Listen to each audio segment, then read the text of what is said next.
You ready? Everybody ready? You guys ready? I call to order the meeting of the Board of Selectmen. We're going to start with the Pledge of Allegiance. Allegiance to the flag of the United States of America and to the republic for which it stands, one nation, under God, indivisible, with liberty and justice for all.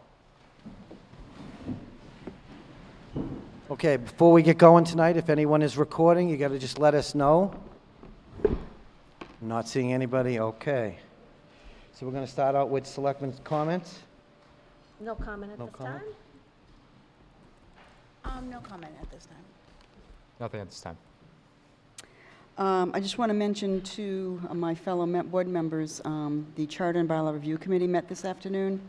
Barbara and I were there for a little bit, and what they're going to be doing is looking at the parts of the charter and the bylaw. Oh, I'm sorry. I can hear myself echoing, so I thought I was all set. So they're going to be looking at the charter and then make any changes or amendments that they feel should be, and then send it to us for our looking over and such like that. So that'll probably be in about a month.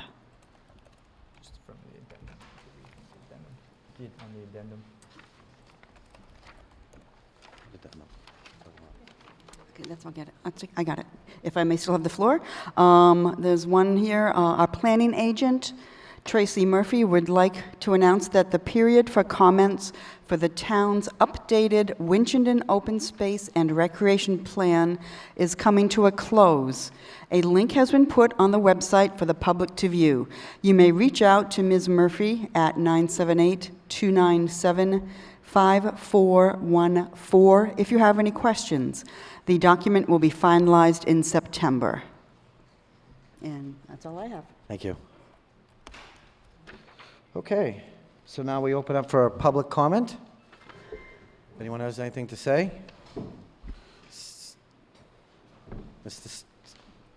Please identify yourself for everybody to know. For those of you who don't remember, I'm Joe Snow. Can you pull it closer Can't so we hear can you, yeah. get you on the mic? I sit on the ZBA, but I have nothing to do with that tonight. You gotta, Sorry, nobody's sir, they can't nobody's hear you in the hearing back. you. Pull the mic closer to you.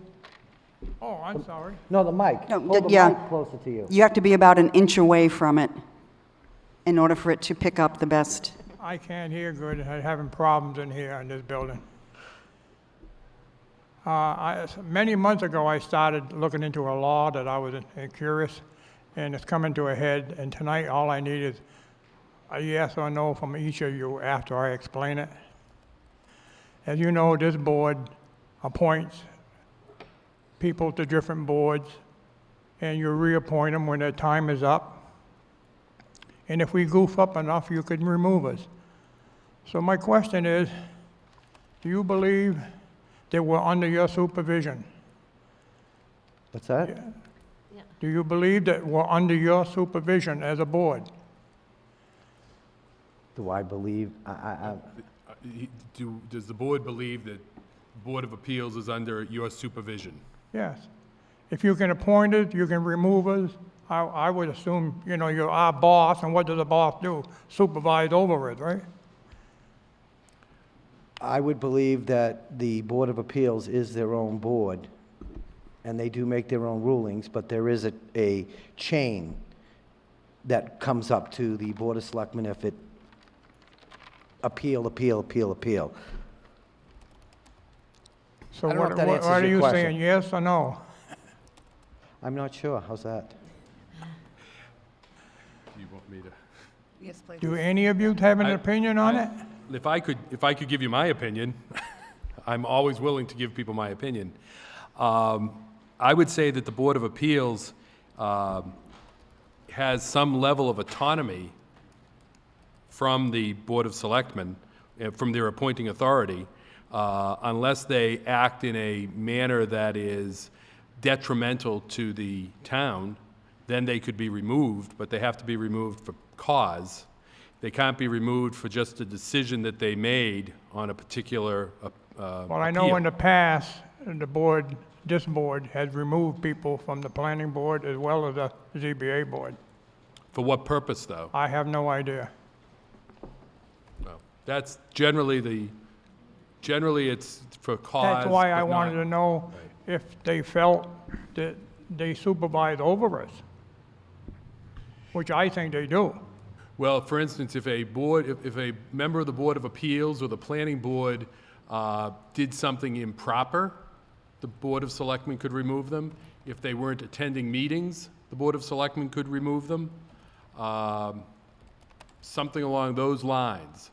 That level of supervision, but the board could not instruct the Board of Appeals to grant a variance or to not grant a variance. That's up to the Board of Appeals with their statutory powers. Oh, I realize that part. So none of you had an opinion, yes or no?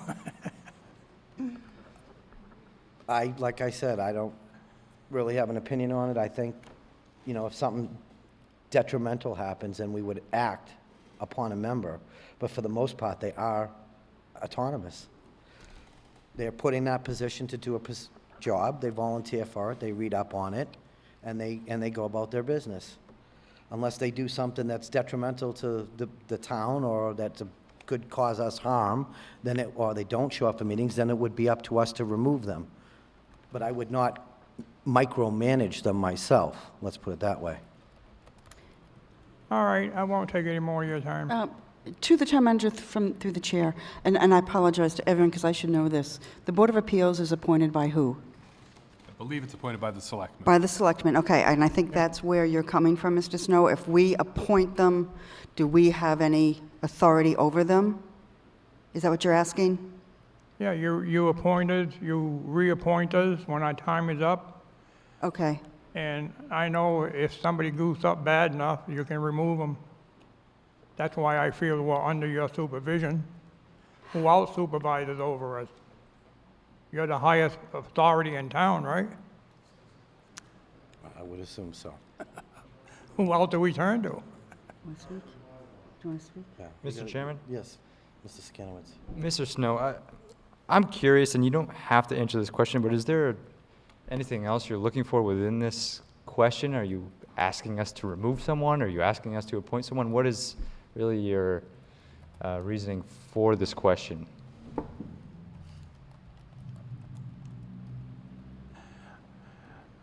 I don't have any, I couldn't even understand you really. I'm sorry. So you came before us today asking a question, and if we believe we can, if we're a supervisory board to yours. My question is back to you. Why'd you come with the question? What was your specific reasoning for that question? There will be, the next meeting, I'll bring the information why I'm asking this. Okay. But I wanted to ask first if your opinions. Okay, so this is something we're looking to for our Yeah, next meeting. I'm gonna have the outcome of it. Okay. Alrighty. Thank you, Mr. Snow. Mr. Chair, if I may. The only thing I'll add, Mr. Snow, as was stated, we appoint the board. We have no control over what they do. Oh, I know But in the that. event of an issue with proper notification and all that good stuff, we would definitely, speaking for myself, I would definitely consider, taking action one way or the other, speaking for myself. All right, thank you.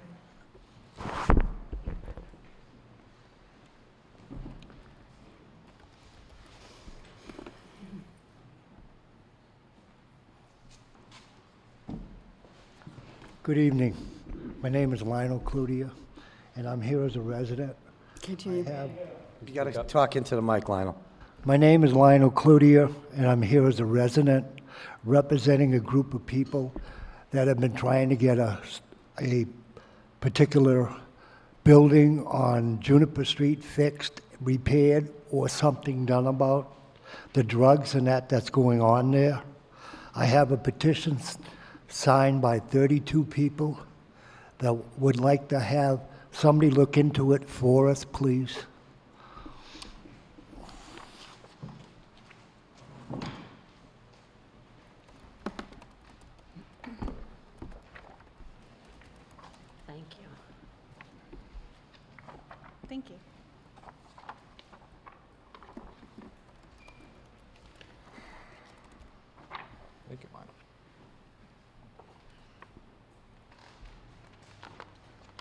Thank you very much. Thank you, Mr. Cloutier. We will follow up on this and investigate. Okay. Mr. Cloutier, I don't know if you heard that. Mr. Lynch indicated that his office will follow up on this and begin the investigation.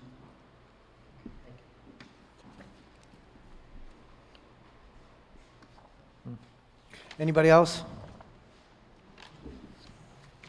Mr. Miller?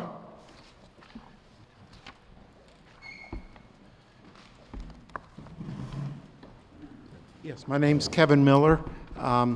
Actually, the reason I'm coming up this time has to do with the electrical supply agreement.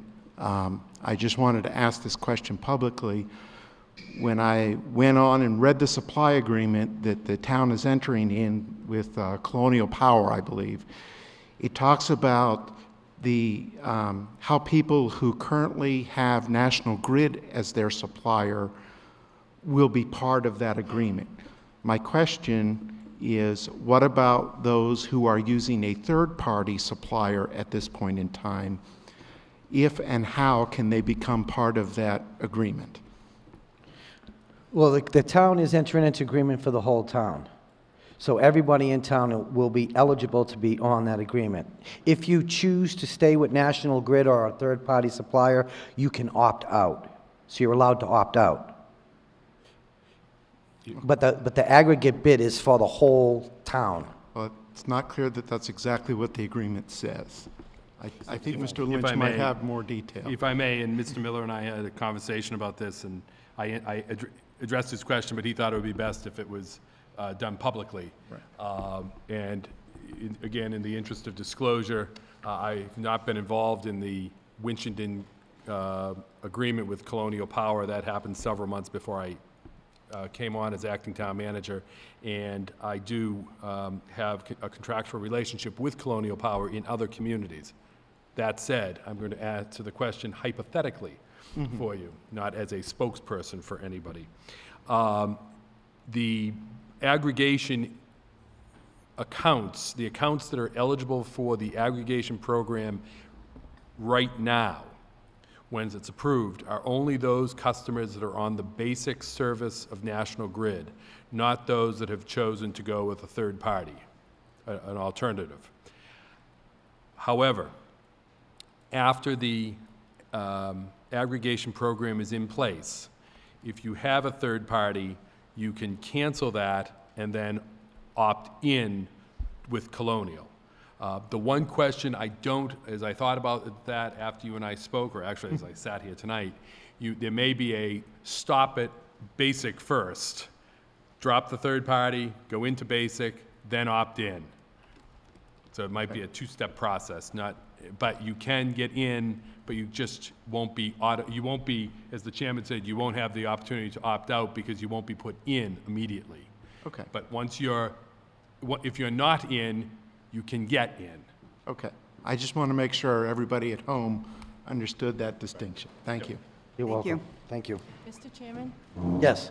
Colonial Power has been invited to come to a selectmen's meeting just to introduce the program again to the Board of Selectmen. And we looked at August 24th as the date, and that had been scheduled tentatively, but now we have the DOR coming in that date.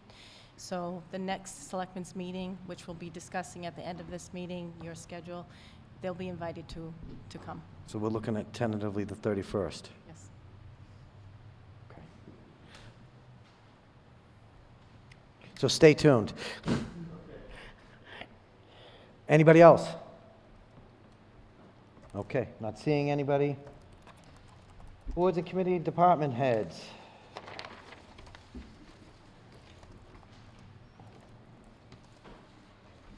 We're now going to have a fiscal report by the town accountant and the acting town manager. Okay, I will turn it over quickly to the town accountant to give you her report on where we are with 15 and 16. I believe in your packets you had 16, because we were going to discuss 16 tonight. Pull it closer because nobody's hearing you. Yeah. So you've had an opportunity to look over the budget reports, the year-to-date for the school, the town. Do you have any questions? Oh, I see the $17,000 has been resolved. So we should be able to close the books. That is correct. Okay. As it stands, need more microphones. As it stands right now, we looked at, the accountant and I were talking about this today, it looks that the books will be closed on September 1st. They'll be able to, everything will be completed and booked in, but the 17,000 was resolved, and, oh, great. I included in my report a number of issues regarding 16, some of which have already been addressed. The school transportation issue that apparently was discussed at town meeting, where the bid came in about $155,000 more than had been budgeted. The business manager group of the school department has made a commitment at that time that they would work to identify some savings to reduce that shortfall. Apparently that has been done to at least $122,000, and I believe more money is more considerations are being taken to reduce that further. The snow and ice deficit for 15 is $27,000. That will be carried over into 16, so we'll need to deal with that. We still have the issue of the Proposition 2.5 levy miscalculation of $63,000. I did note in my report that there's, in the revenue for the town, we had been carrying $74,000 for an E911 grant. Those grant funds have been carried now for 3 years, and the town has yet to receive those. There's some technical issues there, some paperwork issues that we're working through, but until those are resolved, the Department of Revenue will not approve that $74,000. So that's right now effectively a shortfall for us. And then, as I indicated in a prior report and then in this report, we do have an issue in the Planning and Development Office because a grant that we had counted on or that had been counted on in the preparation of the budget was not approved. So we need to calculate or find a way to fund that office moving forward for the remainder of this year. And I do have some thoughts on that we can talk about when we come up with our strategy, but I think that in very short form, I think that office should be funded out of general fund money, and grant money should be used to fund grant administration, so that you're not counting on that grant money, and then when it doesn't show up, you're in a crisis mode. So I estimated here the problem to be $359,000. It's actually, now that the school transportation issue has been resolved, we're looking at a problem that's more in line with quickly $220,000 or thereabouts. And so we'll be working to close that up over the course of the next month and a half to 2 months. We have some ideas of some savings we can find. But in each specific line of the budget, if you have questions on particular lines and accounts, that's where the town accountant really know her stuff. Mr. Chair? Great. Thank you. Through the chair to Ms. Allard. I actually, when I see Callie, I want to thank her. I appreciate the fact that she went through and she highlighted some of the negative ones and explained why they're showing up negative, so that was very, very helpful. Do you see any problem areas, realizing that it's now just, a month or so into? Not at the present moment, no. Okay. Everything seems to be running according to a correct percentage and so forth. Yeah, I was looking at the percentages. You will see that those negatives were from encumbrances. Yes. So it's not as if there really are any negatives in the True. in the lines. Thank you for clarifying that. Okay. Yeah.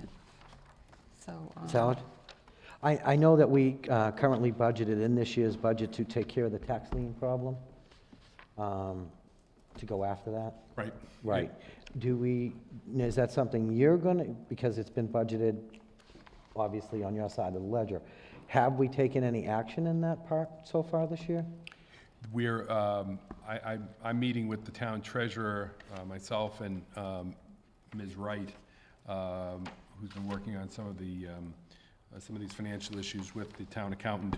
We'll be meeting with the town treasurer, I believe, later this week or early next week to go over the steps we're going to take to bring those properties that are in tax title. Okay, because, we were told as of last year, it was close to $1 million. Correct. That's some heavy money that the town could be using right about now. It is, and I think what was talked about, and you can correct me if I'm wrong, it's my understanding that it has been discussed of auctioning those tax titles off, and bringing that cash in. That's certainly worth exploring. That's proven helpful in a number of communities that have taken that action. Have we gotten any trickles of money in? Would you be aware of that, or is that something the treasurer would be? It's through the treasurer's Okay. department. Can we get any idea of if, After we're meeting next week, Right. I'll have that information. I'll have that for Okay. one of my next reports. thank you. I know it's early in the year yet, but we're still on track as far as you know, and everything is continuing to move forward. We'll discuss this later on, but I know there's some changes coming, and I don't know where different departments. I don't know how that's going to affect the budget going forward. The changes in personnel? Yes. Some of those, they're all being covered. There isn't additional money. The only department that right now I see is having some issues is planning and development because of the grant. DPW, we've made some changes there that I've noted in my report. Those are all covered. The police department, we're making some staffing changes there with the retirement of the police chief. And again, there's money already within the budget to handle all of those costs. The chief and I have gone over that, and we'll go over it again before he leaves. But right now, that looks fine as well. So the only one that I see as an issue is in planning and development. And that's a key function of the town, so we have to address that post haste. Yep. Okay. Anybody else have any questions? No? Mr. Chair? Yep. Actually, not on the town budget, but I have a couple on the school budget.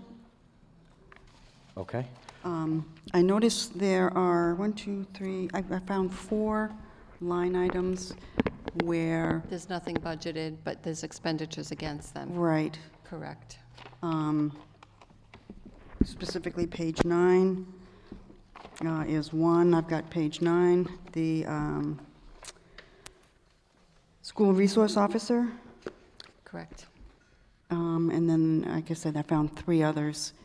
Right. What's the plan on covering those? What we have done, we've instituted something all department-wide, and that is that we present a letter to each one of the departments, which is a year-to-date report. We ask them to review their report that we have given out, so the school is in possession of this report. And then we ask them that if they do not agree, please list the accounts with discrepancies for the accounting office to look into. After the discrepancies are addressed, you'll need to issue a new year-to-date report and ask to sign the new form. Please sign and return, and then we give them a date. And every month, the departments are receiving this, and then any journal entries, any reconciliations that have to occur will be in agreement with the department. So like the school would say, okay, maybe some of those line items, they've miscoded Oh, I see what you're when they saying. put them Okay. through. But Yeah. we don't know that until they look through the report, and it's the same with any department, until Okay. they look through the report and see where there are the discrepancies. In an effort to try to consolidate and better get a handle on any entries that have to be made, any correcting entries, what we have done is we've chosen, after the date of this letter, which is always going to be mid-month, that they need to do the reconciliations by, then the following week is when the reconciliations will take place, the actual journal entries. So those will all be corrected. We're going to do them, instead of them filtering into my office in the course of months of the departments saying, oh, maybe this isn't right, or, something is out of place, we're going to request every month that they take a look and approve what they have put through as expenditures, and that they've gone to the right accounts as well. So, and that's all departments. So yes, you will see that there are some expenditures on the school side that do not have any budgets. So we're waiting for their response, because they have till August 15th, as all the department heads do, to take a look and then get back to us as to the corrections that need to be made. All right, great. Thank you so much.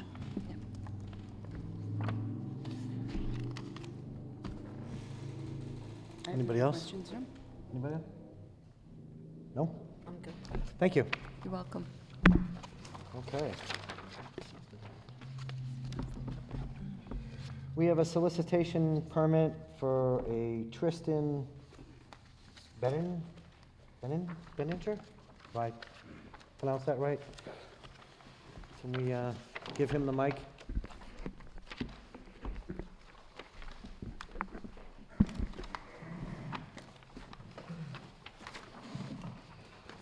Good evening. Good evening. Could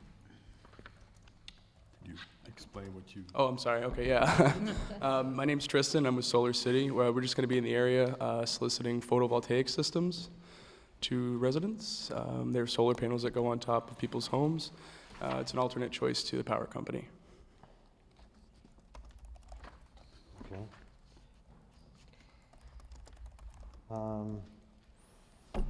I know we ruled on timing the last time. Does anybody remember the actual time we talked about? 11 to 7? Okay. The restriction from the other peddlers, okay.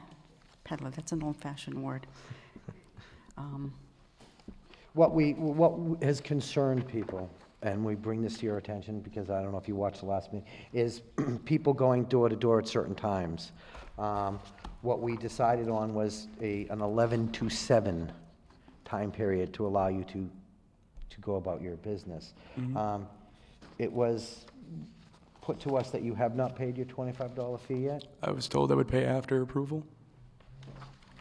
Okay. Are the hours of 11 to 7 acceptable to you? Yes, thank you.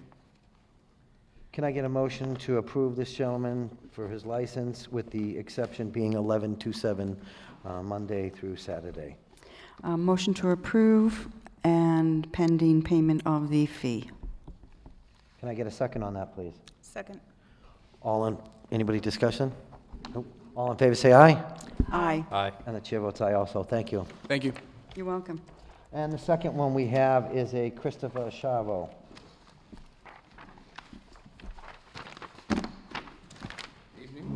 Good evening.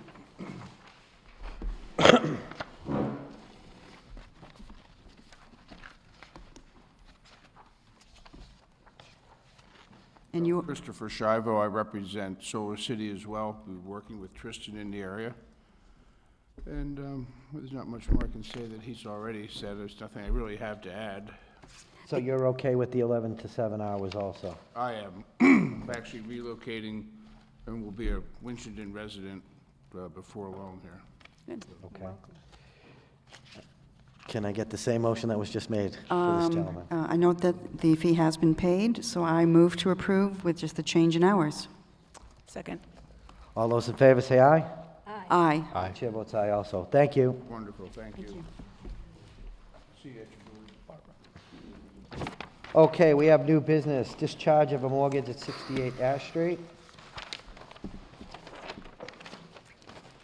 If I can read from the letter that I have upon it, which you all have in your packet. It says, "Dear board members, discharge of this mortgage is for one of our housing rehab client. Their lien was inadvertently recorded by the Register of Deeds twice. This will discharge one of the mortgages. Their lien is still program compliant." By Janelle, and I'm not going to butcher that name.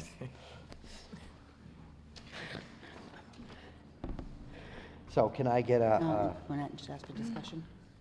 yeah, can I get a motion to open up for discussion? Okay. Is that what you okay with I that? will, all right, I will move for discussion. Can I get a second on that? Second. You may speak. It's your floor. Do we have to vote? No, Okay, thank no, you. it's just a motion to get going. I can certainly understand how this happened, so I would like to move to approve. Well, Mr. Chair, while we're under discussion, I would like it if somebody would explain to me what happened, because I'm a little bit confused. Well, I think It's, what happened is when they filed the original, we do rehab work for people that are buying low-income housing in town. When they filed the initial paperwork, the town filed 2 liens by mistake. So we hold 2 mortgages on, and we should only hold 1. The bank owns 1, and we own 1. When they do the rehab, they have to live here for a certain amount of time, they have to pay so much money towards it. Inadvertently, an additional lien was put on the property, so to get rid of 1, we have to discharge it. They still have the other lien on the property. It was I would call it a Scribner's error. Right. If I may, and I'm really not that familiar with this, but looking at the fact that the next motion that will be before you is a subordination agreement, I think what probably happened is this goes back some time, I'm guessing, where this homeowner got a mortgage for a housing rehab project, and it was recorded twice, and it just sat there for some period of time, I'm guessing, on the books at the Registry of Deeds. And when they went to refinance with the savings bank, Athol Savings Bank, they caught it in the deed, in the title research, and that's what prompted bringing it in at this time. Okay, thank you. Okay. So it's moved and seconded. Any other questions on this? Nope. Excuse me, no, I moved to Oh, approve, we don't have a second for Oh, that can I get yet. a second on that? Second. Sorry. All those in favor say aye. Aye. Aye. And the chair votes aye also, thank you. And then we have the subordination agreement.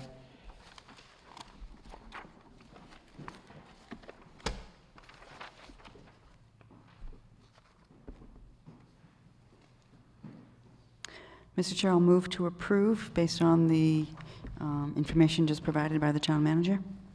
Can I get a second? Second. All those in favor? Anybody questions first?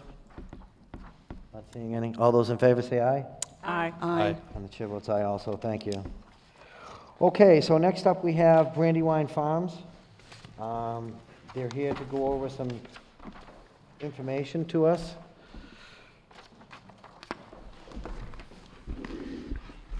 Good evening.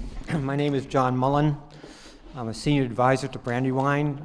By my day job, I'm a professor of urban planning at the University of Massachusetts at Amherst. And I'm proud to say that I worked on your master plan back in 2000. If you open up your master plan, you'll see that my name is there, and for once it's in good stead. So thank you very much. For the past 4 months, we've been actively putting together the proposal. We have a team together, and we represent John and Amelia Giovanoni, and that the team is behind me. And first of all, I'll ask them to stand up with Stephen Herbert. And Stephen is expert on hydroponics, and we're pretty excited about talking about what hydroponics in terms of the mill. Rebecca McWilliams is our attorney. She's also blessed with being an architect, so we see rationality on one side and creativity on the other. And next to Rebecca is Joe Mullen, my brother, who has been an executive in Clock Tower Place in Maynard for over 20 years, and is a former selectman in Weston. And then Bruce Tees behind me, who is our environmentalist. And John and Amelia are in the back, and that's giving me positive energy as I present. So that now, the way we'd like to do this is make a presentation to you and talk where we are, and then afterward we'll have a discussion and take your questions and perspectives and thoughts. In terms of classic clarification, we're talking about the former White Mill building, which consists of 10 buildings. It contains a total of 100,000 square feet, and we're talking about 54 acres. It's located on 155 Mill Circle on Route 202. Now, it is, in terms of zoning, it's in a PDD, Planned Development District, which I think I worked on, but I'm not if it's a good district, then I did. So that, but I can't remember now if I did or not. What are we proposing? What I'd like to do is go through the elements, but overall, it's a comprehensive regeneration and repurposing of the mill and grounds to match the 21st century economic direction of the town. And in essence, what we're doing is you were an agricultural town at one point, you became an industrial town at another. Now we're coming back and repurposing these structures to have an emphasis on things related to agriculture. And so, not totally, but that the emphasis is on things related to agriculture. It'll be a place where we have mixed uses, and these include, first of all, hydroponic farming in several of the buildings. And Dr. Herbert is here in a few moments if you want to talk about that.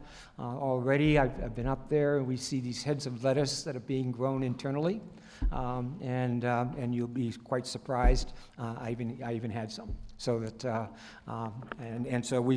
that's the first. We'll have approximately 40 units of farm worker housing that will be spread in the buildings. We have mixed office uses. We'll have, under Chapter 61, we'll have a managed forest outside.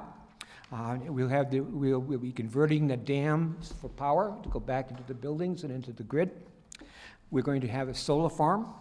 We're going to have recreational trails and touristic features that tie into your own recreation fields, giving them much more of expansion.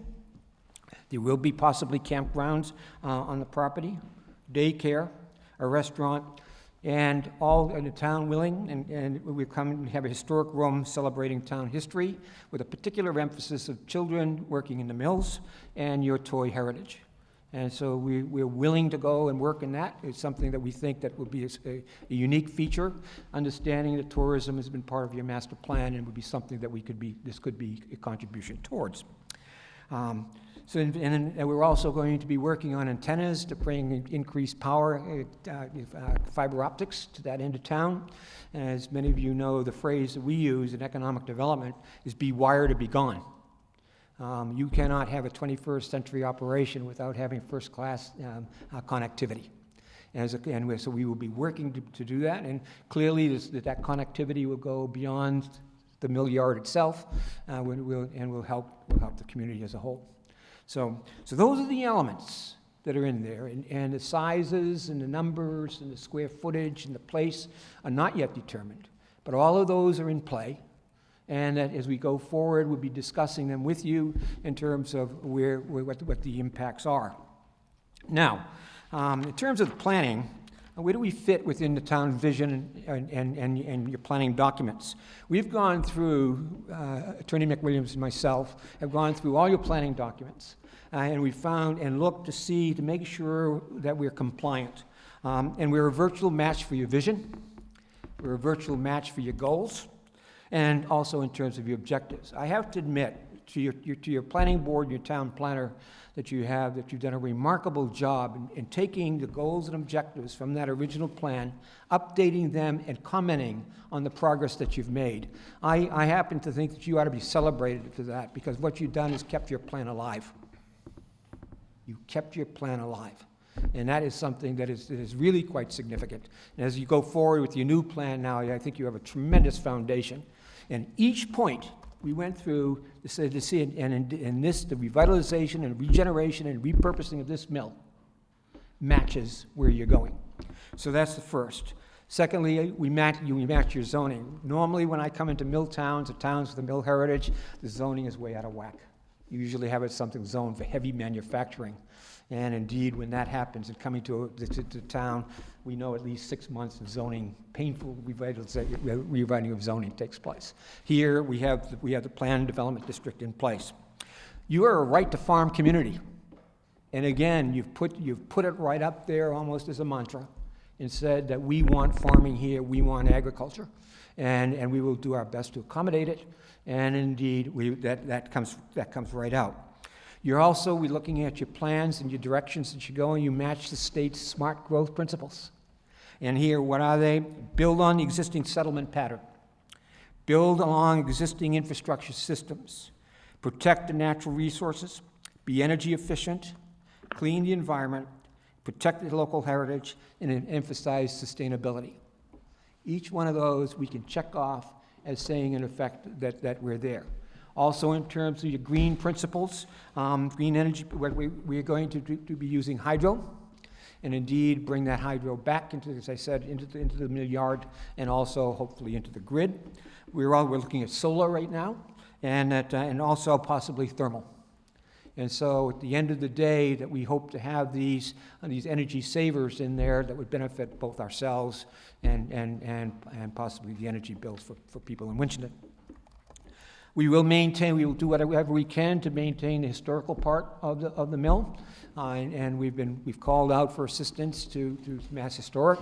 And indeed, Mr. Skelly, the Director of Local Services, is going to be coming out. And we hope to have him meet with the appropriate agencies here, or organizations, and ourselves to see what we can do to maintain the historic integrity and make sure that, and if it can, hopefully get it on the register.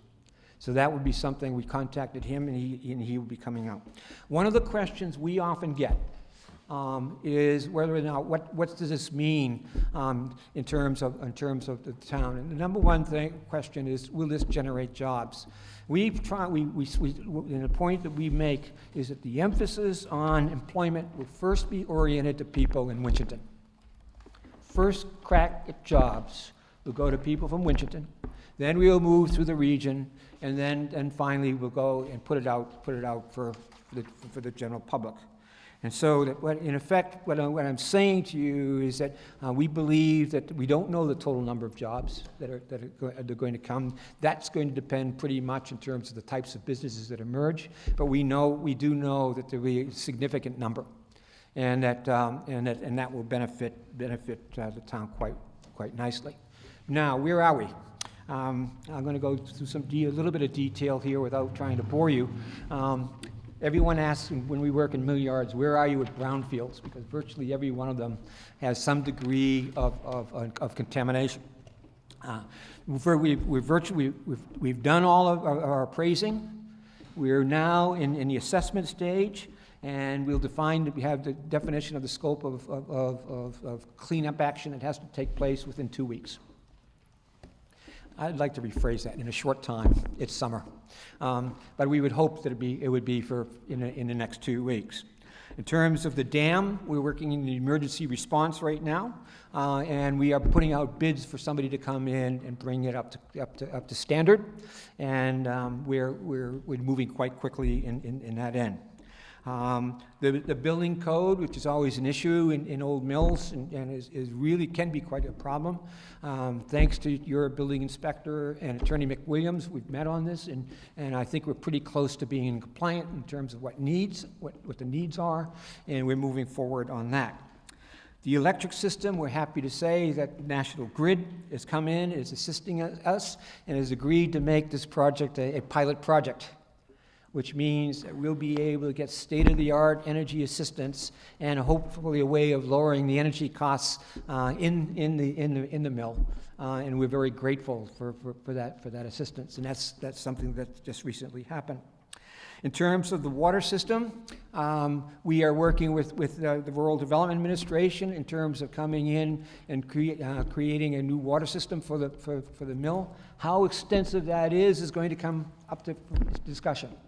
But what we have is interest from the RDA, Rural Development Administration, in creating this water district. We're interested in it, and indeed what we're doing is trying to find out the good and the bad and the ugly of this, if it's there, and then making sure that the maximum benefit to us is in place. And if there are people in town that want to move and tap into something here, then that's something that we're willing to discuss. But please don't slow it down. That's something which is pretty crucial for us. Similarly, in terms of the sewer system, we've got the interest again of the Rural Development Administration, and that we are going to be tying in, and we know that we can tie in well there and not require too much expansion of facilities. If people want to tap in, that's okay. If they don't want to tap in, that's okay too, as long as we don't go through and have to get into one size fits all. We recognize people that have already invested in septics in some places, and other people are fearful of having their lives disrupted.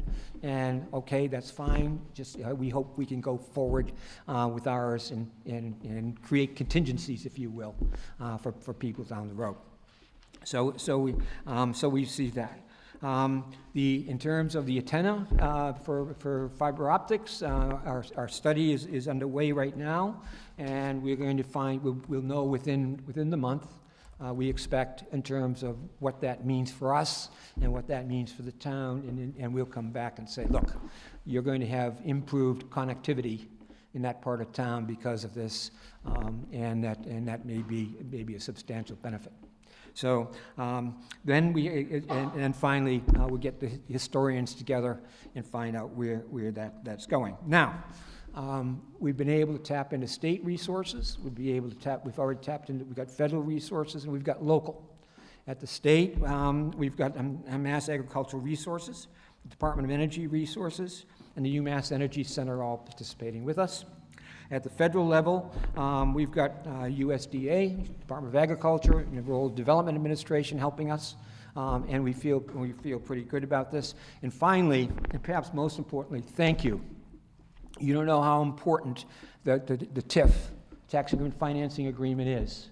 What that did is brought the town behind us in a way that people said, in effect, look, this project is for real. And what it did is all of a sudden, people began to sit up and the doubt of moving forward dissipated dramatically. And so that's where we are.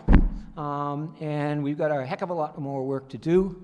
And right now it's hot and sweaty in that mill. But as my brother and I are both mill rats growing up in Maynard, we feel almost like we're home. So anyway, that's where we are, and now our team is open for discussion for your questions. And I will try to answer those that I can, and if I can't, we'll turn it to the team, and if the team can't, we'll find you the answers. Who would like to? Thank you. Thank you. Who would like to begin? I will, Mr. Chair. May. When I was reading this proposal, I think what I'm trying to understand is, are you looking for water and sewer to go out to the mill to tap into it? Yes. Yes, we are. If I may, I had a meeting earlier today with the owners where that was one of the key topics of conversation. At this point in time, there's the lake area near the mill that could certainly benefit from the sewers, sewer extensions out that way, and obviously Brandywine will need this in order to move forward. They've been working with the USDA on some grants to do the necessary planning and then the financing of the actual extension. Correct. From what I was told. And we need to bring ourselves up to speed and stay up to speed on that as we move forward. But the first step is the planning process to determine, exactly how much sewer capacity is needed for out there that way, and what the costs are and how all of that would occur without the town putting the money into that aspect. The big issue that we look at, or that we've talked about, with the Public Works Director and myself, is, and we discussed this today with the owners, is the capacity of our treatment facility. It's rated for, and I know apparently there's been some confusion about that here in town, that there's plenty of capacity, but in fact, it's rated for, I believe, 1.1 million gallons per day, and it stays at that, but occasionally goes over now. So there's a question as to whether there is the capacity. In fact, it actually, and Al's here, but it goes to 2 million from time to time. And so we need to determine how much the plant has to grow by in order to make this happen. And then the issue is, who's going to pay that bill? Yes. Because it's, and I've seen this in other communities as well, where, you need to bring on new capacity, or else the project just doesn't move forward. So the project has to come up with the necessary fundings to make that happen. I think, to your point, if we go in lockstep with the town, particularly to something like the Rural Development Administration on this, and you're clear where you want to go, that we will be able to seek out, that's not the only source, Right. but it's one that has expressed great interest in it, and is a combined entity. If we have to, then indeed it may be a good first step. Right. Well, I think the first step is really the determining exactly what the project consists of in terms of sewer and water needs. Yes. And then, and certainly we want to be part of that process, because then the next step is, how do we implement that? Yes. Without putting the burden on the taxpayers of the town of Winchendon? We fully understand that. There is water currently going out there, right? Water. There is water lines that run out to the mill, correct? Right. Okay, and there's plenty of capacity going out there because it was an old plastics manufacturing plant. And water was required. So that issue you have on hand Yes. is the water on site. Yes. The secondary step is, how do we get the waste out? Right. Right. And I got to sit in today, so if you don't mind. Nope. Part of the discussion, just for everyone else to know, is that they are trying to seek an FDA grant, which costs the town no money. I know 4 or 5 years ago, we had a discussion about running the sewer lines up there, and it would have cost the taxpayers about $3.6 million, was the figure that was thrown around. So if they're able to do this, we're able to get this line out there, but also, in conjunction with the FDA, if I'm still correct, people will be able to tie in at a much reduced cost. So then again, that could be along the way win-win for everybody along the way. So that's where the planning comes in, and now the problem is what is our capacity? I being new on this board, we were told a few years ago that we had oodles of capacity, that we would be able to run the Sewer capacity? we would get, 5 years ago, we could run the lines down the street, take up the capacity, and we had more to go. Well, not so much. So that's the next question. If there's ways to, let's say, find the feds to find the money, I'm all for it. Okay. So the less that our local taxpayers have, and the more we can take advantage of this program with you guys, and obviously in conjunction, I think it can be win-win for all of us. I think it's win for the residents around that area to be able to tie in, because a lot of people don't want to upgrade their septic systems, Title V, thank you very much. And those who don't have to. But the option is there. As they go down the streets, if this goes through, it would be a lot less expensive than what we would be charging ourselves to do it. So Yes. there's a lot of win-win there. From what I heard earlier, just from my little drop-in, I'm very excited about the project. I'll be honest with you, I was a little skeptic at front. But if you could just give me a ballpark idea of the amount of finances being funneled into this, I think it brings it to light. Okay. Would be invested in this project to, I think there's first cost and there's life cost issues here. So the numbers, I cannot give you a number, but I can say there is significant private investment, there's federal, state, and then the TIF that you've granted. Right. All of these. For example, one of the I'm not trying to hide this, but the TIF is you're forgiving taxes. On the other hand, that represents equity to the owner, which means the owner then can go to a bank and be able to get a large amount of money to rehab the structures, which then goes back into your taxes. So that's I'm not dodging your answer, but it's a very difficult thing to come out. But you hear this phrase, public-private partnership. We got it, and so that's the best I can do. we're talking millions of dollars. We're not talking small change. I'm trying to get, I think a ballpark figure that if this, please, I hope it doesn't make the headline tomorrow in the local paper, but I think it's about $6,500,000. That's the ballpark. to be invested in that property to keep that, to make that a fully functional, Yes. to exactly what you guys are looking for Yes. in the long run. About Okay. $6,500,000. Okay. So I just want the general public to be aware of where we're trying to go with this project, how much money private partner, local, federal, whatever, how it all going to tie in and exactly what that's going to look like in the end. I'll bet tomorrow that's the figure in the paper. Oh, for sure. I don't see the harm in. We're not holding you to the figure. I'm just trying to get the general public to grasp the fact of what's being invested in that property to make this dream of theirs come true. Yes, thank you. Anybody else have any questions?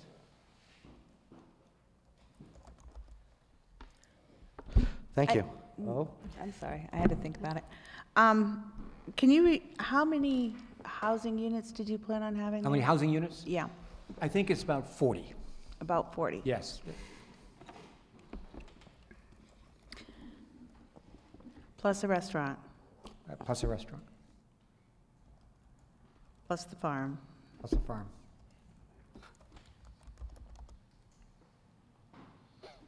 Plus 54 acres. Right. I was thinking kind of water usage. I mean, 40 units is that's a lot of sewer. The idea in the 40 units is to place them, one of the themes right now is to have the hydroponic units on one floor, and above them would be a series of the housing units there. And these would be spread throughout the mill yard, so it doesn't appear that there is a housing complex over here and a hydroponic complex over there. Can I ask one more question? You Just may. because when you were bringing that up, do you think that, I'm assuming these housing units are going to be for people who are working the farms? Yes, very And much so. Will they have families? The goal would be to offer these for people who are working on farms and in agriculture. Sure. Do you think, they won't be all single people, they'll be No. coming with families, children? No. They expect there'll be, there's always children. Right. Yeah. Okay. Mr. Chair? yeah. If I may, I was thinking of that also after I said I didn't have any questions. I know that we have certain, it's almost like a housing development section of the project. And I know that if you have 40 families coming to town, the effect it will have on the schools, public services, et cetera, that's just something I think we need to be aware of. I think it's wonderful. I'm a farmer. I'm chair of the AgCom. I think it's fantastic.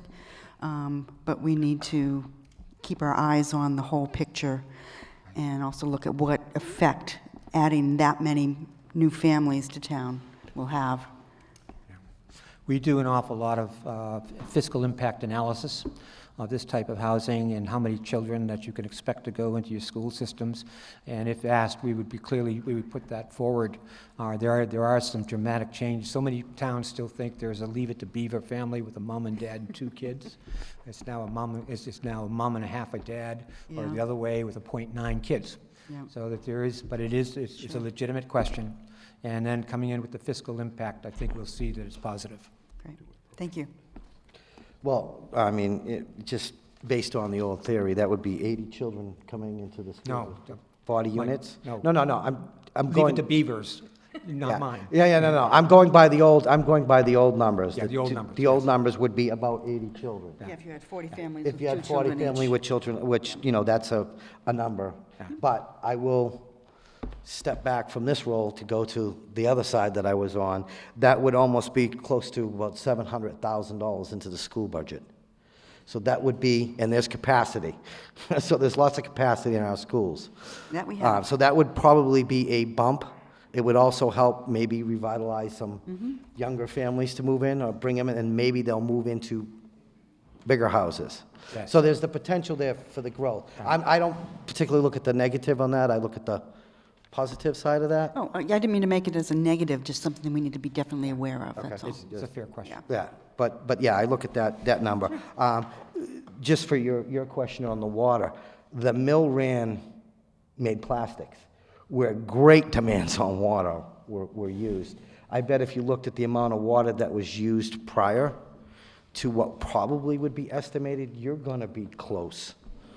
Because to manufacture plastic, you are constantly running lots and lots of water. But now we're looking at sewer capacity. I'm following you along with that, but I'm saying as far as the water goes, if you looked at the estimates, I would say a fair bet would be, it would probably be less than. I've learned not to answer that sort of question. I don't blame you, I don't blame you, but I'm speculating, knowing that plastics require a lot of water. I can say this much, because of the size of this project, the sewer capacity issue in the water system is going to be just explored in great detail. Thank you. Anybody else? Nope. Thank you very much. Thank you. Thank you and good luck.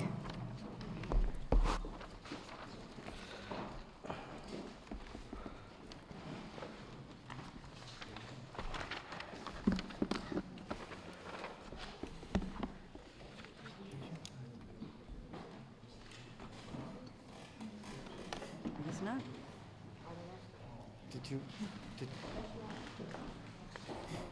Excuse me, did you want to, we'd actually like to see the presentation. We're done with the questions.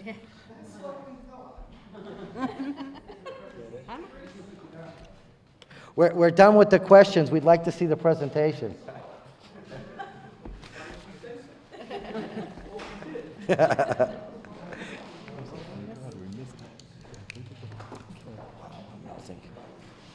I'm melting.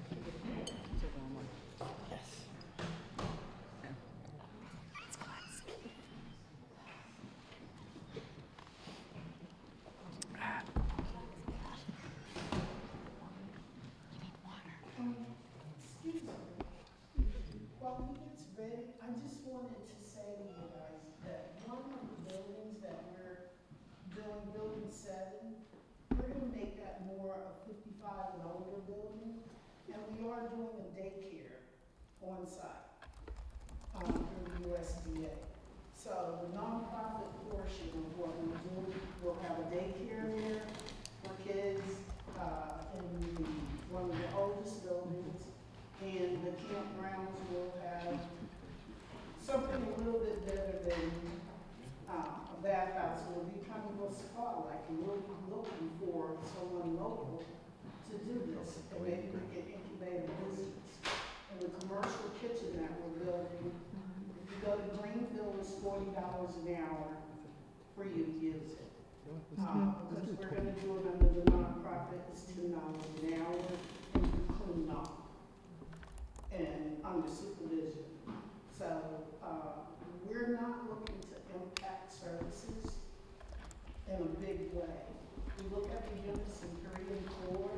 There are people who work on season and then room, and there are people who will want to stay with us because we're growing year round. Sure. They don't necessarily have to work on our farm in order to have housing.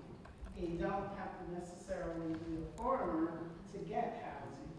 If you ever work in agriculture and you retire, the USDA allows you to live in farm housing, which is really low to moderate income housing. Thank you. Thank you.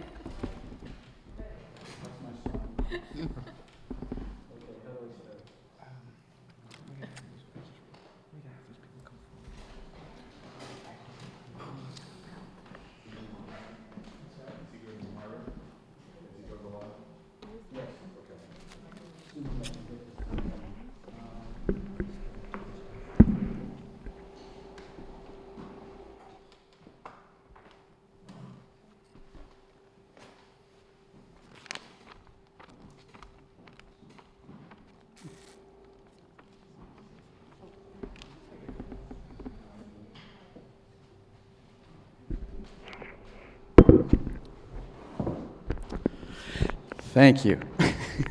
Good evening. I put this together because there's been quite a bit of assessment, and you may know more about this assessment than I do. But I was intrigued and excited to see how much work has been done at the mill, which makes my job a lot easier. And so that's what this is all about.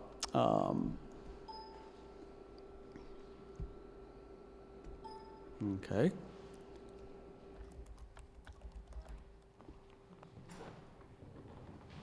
There we go. All right.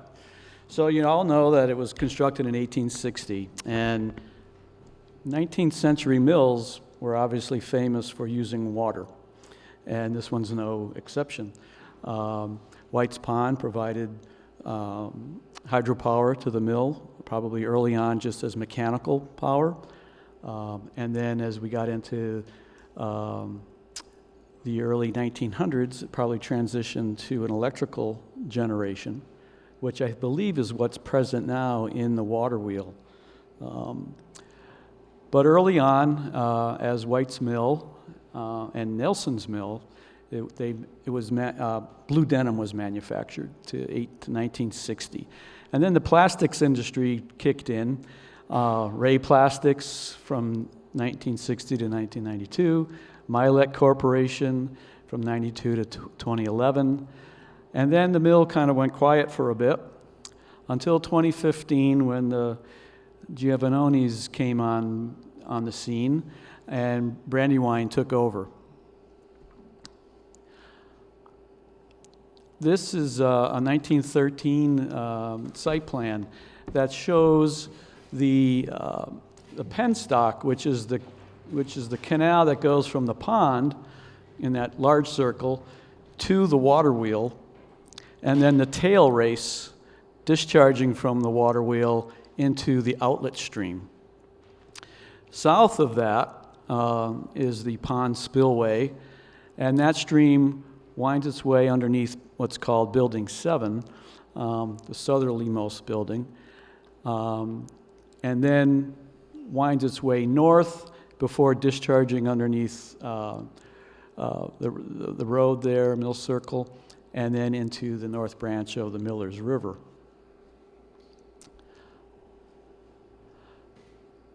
This is pretty much the layout of the facility today with the different building numbers, which is important for future discussions here.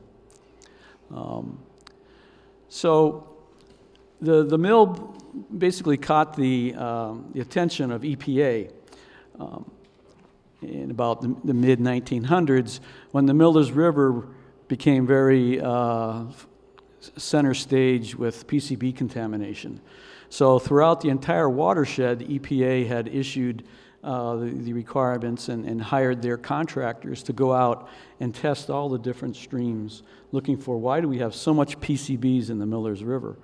So they came up to Winchendon and they looked at White's Mill Pond and did a complete assessment of the mill property and basically found a little bit of heavy metals, a little bit of what's called PAHs, some pesticides, but no solvents and no PCBs in soils, but they did find PCBs in the outlet stream. But not at concentrations that the EPA would really worry about, but it was above concentrations that the state worries about. So it got kicked to the Mass DEP. And this is a site plan that kind of combines the studies that were done around 2000. All the different, it's hard to see at this point, but all these little symbols represent where they collected soil and groundwater and sediment samples.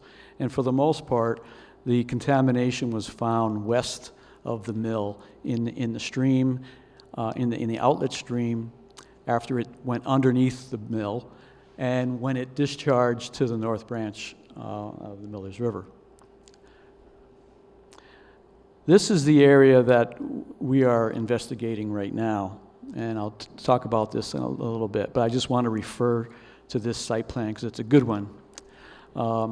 This area here is where the electrical transformers are, and they did all kinds of testing around there, as did we.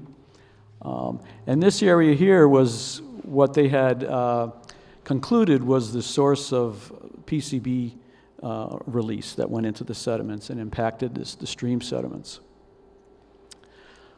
So the state issued a notice of responsibility to MILEC in 2002. Ty and Bond was hired and determined that basically the only thing present that posed a risk or that was even reportable to the state were the PCBs in the stream sediments. And they basically conducted a comprehensive excavation of the sediments from the point where it went underneath the mill building to all the way into the north branch of the Millers. Ty and Bond did a risk assessment at the end of that, and then submitted closure reports to the Mass DEP in 2010, and it passed muster, and there was no further action needed regarding the PCBs. 2014, the local fire department got a call saying, hey, there's some oil floating in the north branch of the Millers over by the mill. They visited it and tracked it back to the west side of the mill in that first circle that I showed you in the previous site plan. At that time, the Mass DEP hired NEDT, who was a state contractor. They came in and put out sorbents and started doing the initial response actions. Eventually, Millwin, who owned the property at that time, was able then to take over responsibility, and about 1,100 cubic yards of soil was excavated, and 67,000 gallons of oil and oily water was pumped from the area. Importantly, NEDT installed an interceptor trench between the building and the stream. And it's basically a plastic sheet that drops down into a trench backfilled with gravel, and they installed 6 recovery wells. And that acts as a means to either pump the oil out or to prevent that oil from migrating into the stream channel. But what wasn't done was there wasn't any monitoring wells placed to evaluate whether the groundwater was impacted. This is a site plan showing the area that was excavated, that orange line that runs around there, and then these 2 yellow circles show where there's oil that was left over that was not able to be excavated, that exceeds the state standards of 3,000 parts per million. And that's when Environ came on board. We looked at this and came up with a plan, and these are the things that we've completed so far in a pretty short period of time. The work that was done under an immediate response action, and that's something that you work directly with the state, and the state pretty much oversees things because it's a high priority condition. We submitted a status report in May because it was due. And again, keeping in mind Brandywine took over in April. We evaluated the potential for actually bioremediating the soils on site rather than trucking them off site, and found that that really wasn't going to be cost effective or even beneficial to the site. So we decided that recycling it at an asphalt batching facility was the way to go, and that was done in July. At that time, because we were able to get the soils off, we were able to close out the IRA report, and we submitted a completion report, which then allowed us to submit our Phase 1 report to the state. And in that, we tier classified the site as Tier 2, which is a low priority, and for the most part, the state pretty much is hands off and relies on licensed site professional like myself to conduct the assessment remediation and basically decide when clean enough is clean enough. We've just completed 17 soil borings and installed 17 monitoring wells and have collected 39 soil, 17 groundwater, and some spot samples. And we're waiting for the last bit of sampling results coming in, but so far things are pretty good. This is an overview of the entire mill. You can see the dam in the northern part of or in this situation, the eastern part of the east of the mill, or the top part of the photo.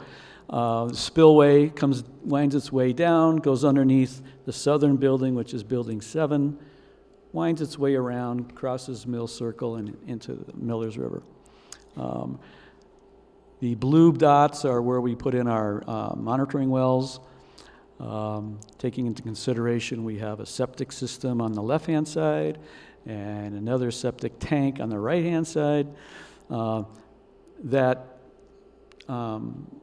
structure in the upper right-hand corner there was where the soils were stockpiled, and they're now gone. So this is just a close-up of what we've actually detected, and much to our liking, those yellow symbols represent the recovery wells and the interceptor trench. And this is where the contamination remains, and anything down gradient of those recovery wells, right now, as far as the soil goes, looks really good. And everything that we've gotten so far up to monitoring well 10, there's no contamination in the groundwater, which is great news. The water wheel is outlined in that area.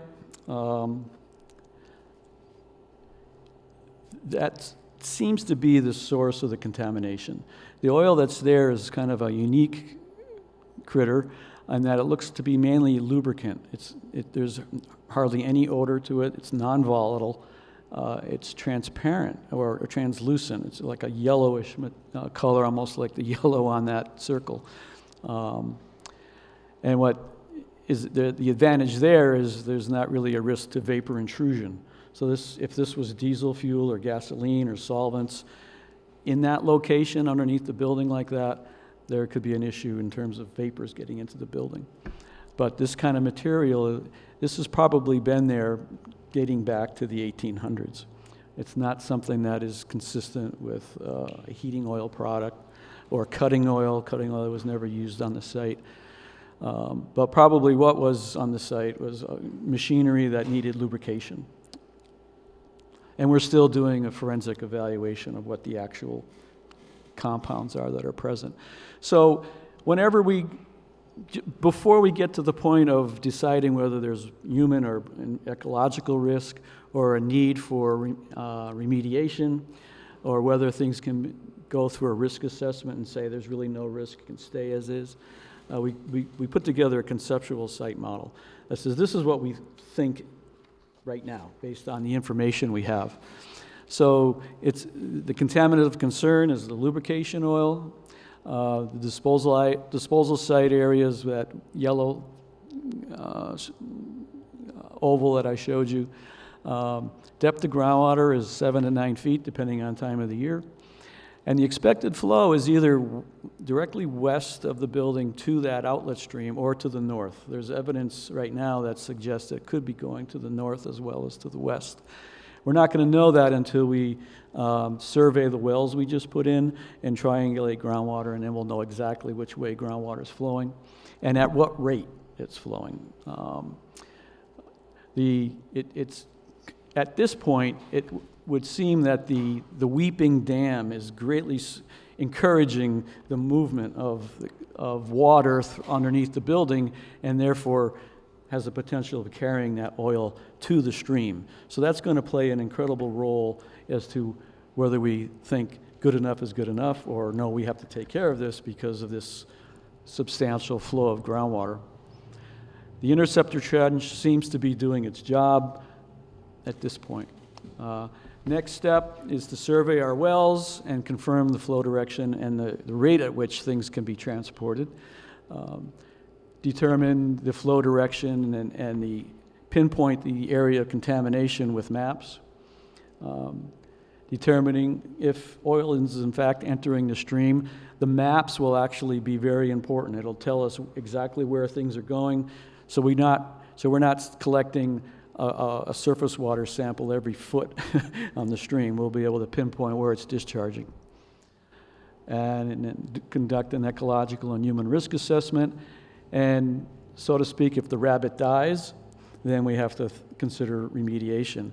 But if there is no risk, there may not be a need to move forward. And that is basically where we are at this point.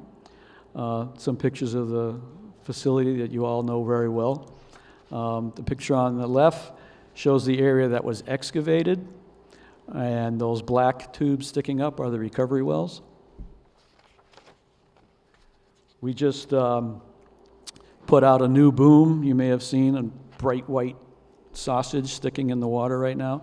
So that's there just in case the oil does discharge to the stream. It'll be absorbed by that polypropylene.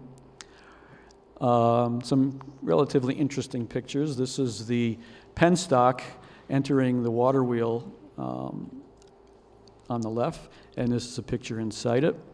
It's basically been backfilled in, so there's no water coming in, but at the water wheel, there is water in that chamber, and kind of a mix of water and oil.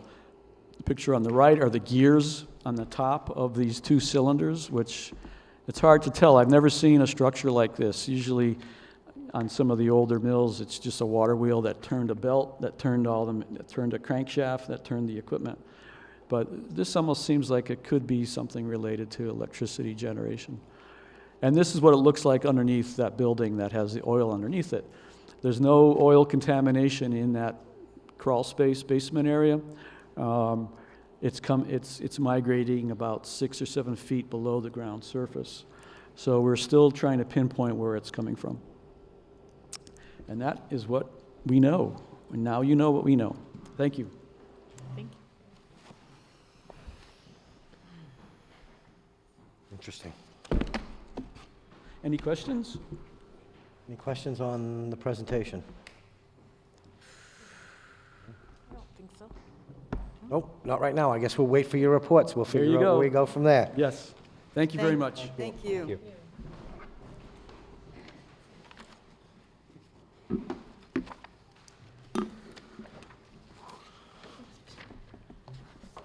Can I get a 5-minute recess while they clean up their stuff? Move for 5-minute recess? Can I get a second? All in favor, say aye. Aye. And the chair votes 5 minutes to 8.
I call the meeting back to order at 8:05. Next on our business is a open meeting law complaint. This stems from our vote of the manager's search committee. Was submitted by Mr. Miller, and we will now address it. And we have information from our legal team about how to address this the right way. So let me first explain how this came about as far as I was concerned and the reason why we did it that way. So you might grasp why we did it. We did it to try to be expedient, not to hurt anybody's feelings or anything. So if we have done that, my humble apologies. So what we need to do now is go through the list that we had voted on. I have a tally that we had saved from the last vote. And then what we'll do is we will renominate the 7 people and a voice vote. Mr. Chair? Yep. If I may, one thing that I felt we should have done the last time also is if there are any of the people in the audience who have submitted their letters requesting to be appointed to this committee, that they are given the opportunity to come up and address the board and, speak about their qualifications. I have no issue with that, but we kind of voted already, so you are more than welcome to speak if you want to. If you applied and you would like to speak on your behalf, now would be the time to talk. Mr. Chair? Yes. I guess my only question to that would be, were these people notified that we'd be talking about this again tonight? Because I guess in the interest of fairness, I see some of them in the audience, but not everyone is here. I mean, the vote's already been taken, so I don't know if it would be necessary to do so. If you feel it is, we can do it. And I think Linda, if I may, Mr. Chairman, Linda has... Everybody was notified of the meeting this evening, but they weren't told specifically that they could come address the board or that it would be that type of situation this evening. They were just invited knowing that the complaint and the vote would be partaking tonight. Okay.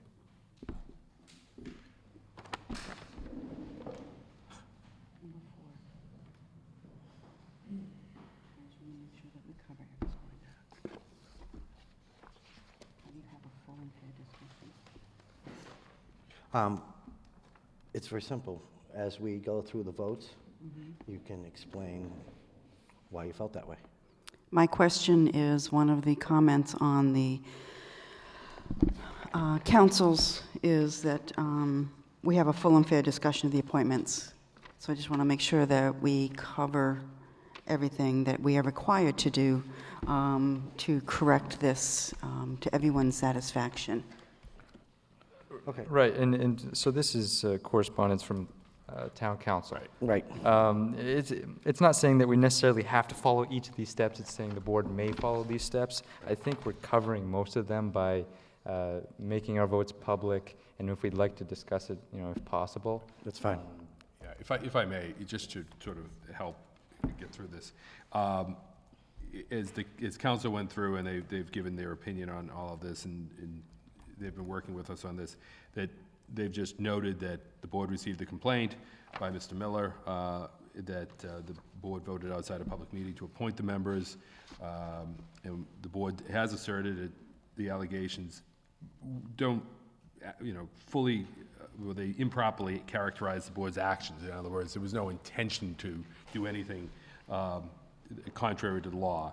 But with the board's commitment to transparency with regards to its action to resolve any lingering questions, that the following actions would be taken.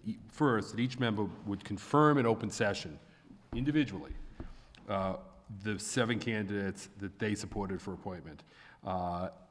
So each member would go through and give reasons if there's reasons that give the experiences, the perspective,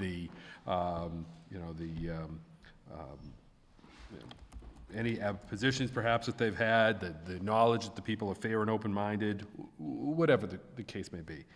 So that they give those, and that there be a tally. Second, there be a tally that would be recorded in the minutes of this meeting of those 7 people, that each one would list, and so candidate X would have 5 votes, candidate B would have 6 votes. Oh, that would be hard. 3 votes. Be illegal. I was never good with numbers. But so that it would go through, and then from that, you would say, okay, this person has 5, the top 7 would come from that. And that would be recorded, and that likewise, the tally that was read off by the chairman at the last meeting would be also included in the minutes of this meeting, and that the board would then take a vote to ratify, validate, and confirm the vote taken on July 20th. There's a whole vote here that would then be read into the record, and so on. So my recommendation to the board would be, Mr. Chairman, you would ask each member to give their 7 names, and then a tally would be taken by either you or delegated to your recording secretary. Does everyone have all their information from the last vote in front of them? Yes, no? Yeah, okay. So what I'll do, Excuse me, Mr. Chair, one last pain in your side. Before we vote, could we just have the names of all the candidates? Sure can. Read out, please. Yep. Let me go through the list again, okay.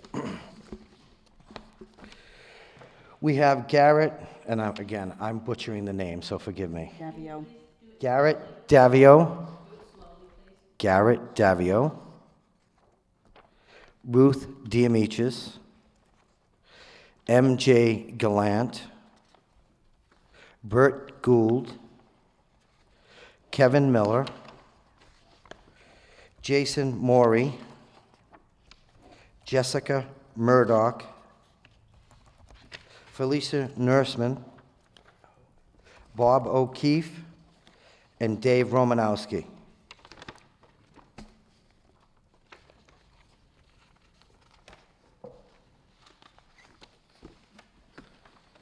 So there are 5 of the 7 candidates were unanimous for the whole board. Okay, so I will read those names. Yeah, that's appropriate. That's the second part of this, of reading into the minutes the tally that was taken at that time. Okay, so I'll start with the 5 that were unanimous. It was Dave Romanowski, Jessica Murdoch, Jason Morey, M.J. Gallant, and Ruth Diamichis. They were unanimous. Then we had 4 votes for Mr. Burt Gould, 3 votes for Felicia Nurseman, 2 votes for Garrett, 1 vote for Mr. Miller, and no votes for Mr. O'Keefe. That is the tally I have from the last vote.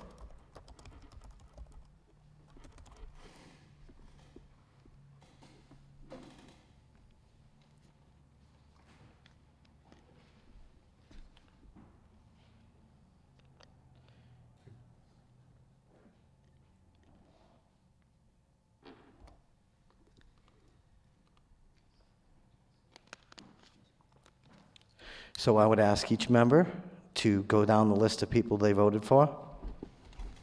And I'll start with you, Mr. Saganowitz.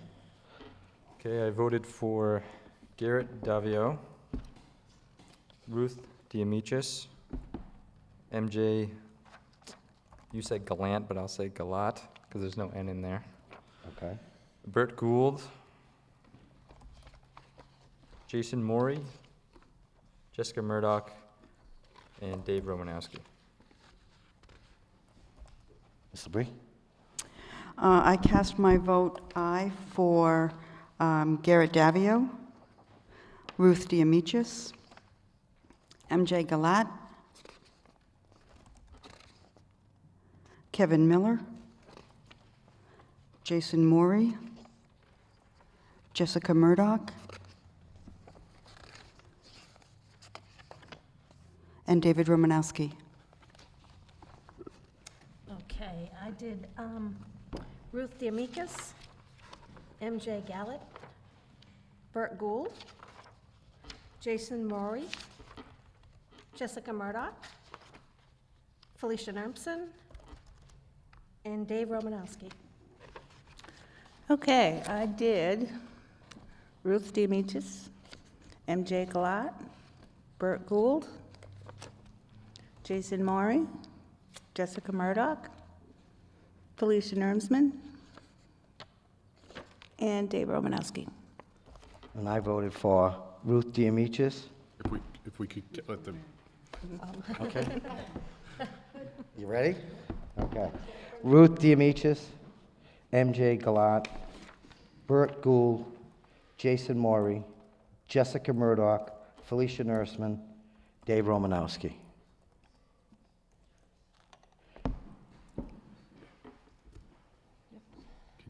All set? Okay. Can I get a motion to approve these 7 votes, please? Motion to approve those votes as taken.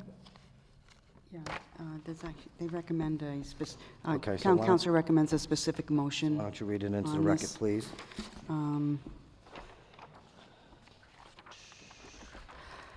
I move to ratify, validate, and confirm the vote taken at the July 20th, 2015 meeting to appoint Ruth Diamichis, MJ Galat, Jason Maury, Jessica, was it Murdoch? David Romanowski, Burt Gould, and Felicia Nursman. Can I get a second? I'm not done yet, Oh. sorry. Oh.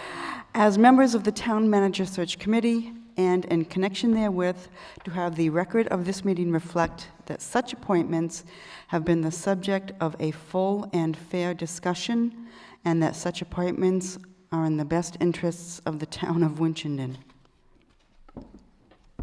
Can I get a second now? Second. Can I get any discussion on this matter? Not seeing any. All those in favor say aye. Aye. Aye. There is a hand up, yeah, but we've already called the vote. so We've already I'm called the vote. Did you vote? Not yet. I'm waiting on you. You haven't called when I'm going to vote. I did call for the vote. I got 3 You ayes. called for the ayes. Oh, okay. Any nays? Nay. And 1 aye. I'm the other aye, so it's 4-1.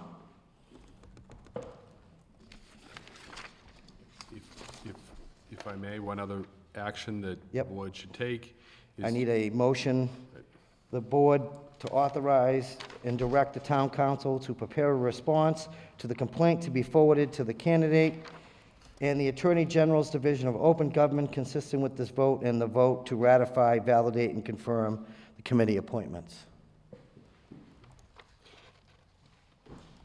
So moved. Can I get a second? Second. All those in favor say aye. Aye. Aye. Aye. Aye. And the chair votes aye also. Thank you. Mr. Chairman? Before we move off this topic, I just wanted to thank Mr. Miller for bringing this forward. These type of open meeting law complaints are what keeps us honest and transparent, and that's what we're committed to. So thank you very much, and we apologize for any confusion, and we're hoping that we have resolved this to our best of our abilities. And again, thank you very much.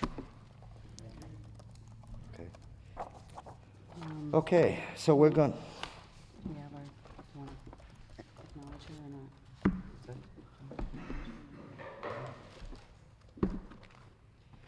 okay, so we have the town manager search committee appointments, enclose the copy letter interest from the 10 candidates. Excuse We me, already did that. Mr. Chairman. Yeah. Invoking the policy procedures, which gives a committee member the right to recognize a member of the audience. I choose to recognize Mrs. Cabasaro.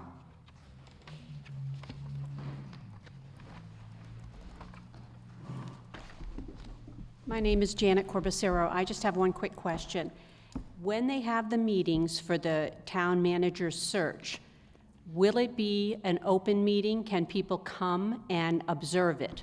Can they observe the figuring out of what they're looking for and also the interviews?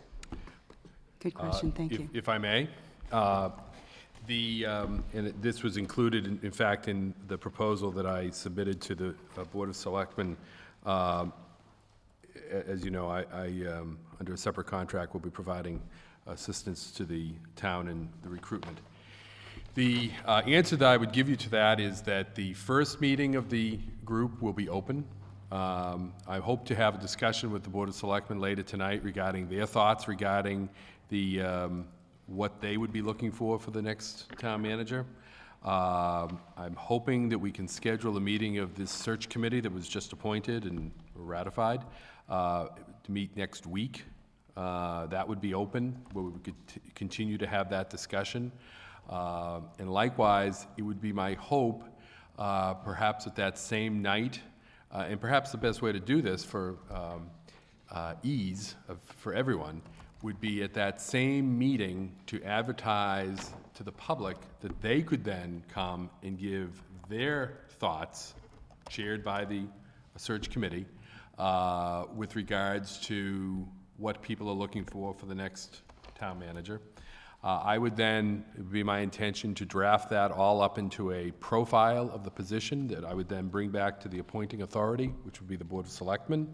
And we would wrap up that position profile, which would then be the document, if you will, that would be circulated to people that may be interested in the position, either through submitting applications as a result of an advertisement, and then anyone that I would go out and seek to recruit to apply for the position as the recruiter for the town. Those resumes would then be submitted to me as the recruiter, and then I would make those available to the search committee in a executive session. The purpose for that is that this is where we need to balance out the interests of transparency with the interests of the town to receive the best possible candidates for the position. If you're going to get people that are going to apply for this position with no guarantee that in fact they will be given the position or be a finalist, you will freeze the number of candidates that will apply. There may be a town manager in a neighboring community or anywhere else in the state that may have some interest in the town of Winchendon as a career advancement or as an opportunity to come in and deal with a community that we all know has had some challenges but has some great opportunities. And we want the best possible people to come in. But many of these candidates that would be interested in the position are also currently employed. Mm-hmm. And if their governing body that they work for learns that they're out looking for a job, that tends to work contrary to their interests. Mm-hmm. And given the choice, they will not apply.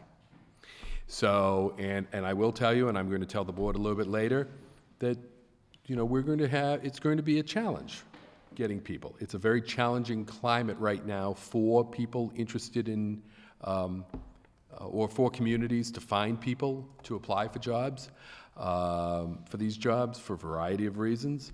And we want the best possible pool of candidates for the search committee to be able to look at.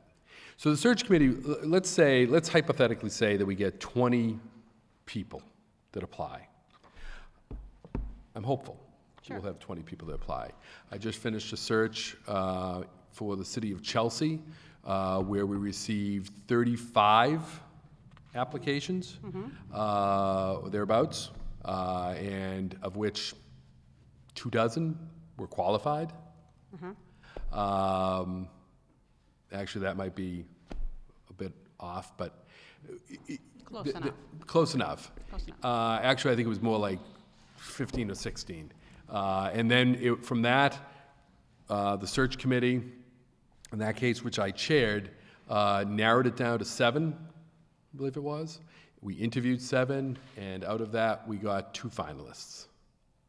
We would hope to have more, but 1 or 2 people actually pulled out before the names became public. That's the process, is that you do the search committee will do this all in executive session. They'll narrow that field. Let's say we get that 20 and we get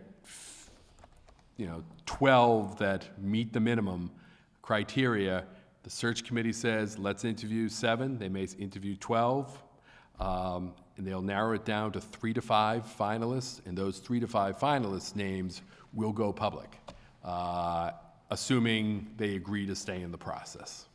And then that becomes a public meeting. Then the public can attend the interviews. Exactly. Okay, that's Yeah, what. and okay. in fact, I'll make it that, those public meetings will be held by the Board of Selectmen. And in fact, I believe, and I'll be happy to make a copy of my proposal available, it's a public document. I think I have in there some reference to having the candidates, there may be a process for the public to participate in that process. So there is Okay. some segment of the population that would participate in that process that would, now I will tell you that there's a community that I'm aware of that is going through this right now, that, well, I won't make any comments about necessarily how they did, but they actually had their candidate, they narrowed it down to 2, and there was effectively had a debate between the 2 candidates. Not so much sparring, but a public meeting where people came and asked questions. I don't recommend that. I wasn't suggesting that. I No, was no, just I don't being able recommend to that. listen But and hear. Listening in Yes. with the 3 to 5 finalists that the board receives, that has to be done publicly, and I think it should be done publicly, and it's very effective for the board to have that done publicly so they can. And then one final question about the search committee. If the 7 people on the search committee are not regularly attending, as it had happened with the search committee for you, will they? They didn't all come to hear me speak? No, they didn't. And then that loss. person was kind enough to pull out when they couldn't come for one, they didn't come for all. Is that going to be, is there going to be anything said to the committee that they really need to sort of always be there or be there for the most part? I would, as the recruiter or recruiting consultant, I would instruct them all to be there. There will be, I think they have to be there for all of them. Okay, thank you. Thank you, Ms. Labrie. You're welcome.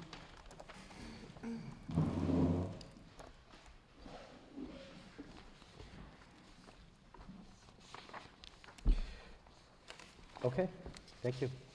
Sorry to jump in on that. But, Oh, you are more than welcome. You being the recruiter would know the process better than anyone of us here. Okay, so the appointments are done. We have this Mass General Law thing with regarding health insurance. Again, I will recuse myself from this discussion. I will just say this one point, being on both sides of the table here. In my own personal opinion, and I speak for myself, I don't speak for anybody else, that the current system we have where we talk to our unions and work with them has worked fine. I don't myself see the need to go down this change of that is being proposed when our unions work quite well with us. Other than that, I will recuse myself and walk away.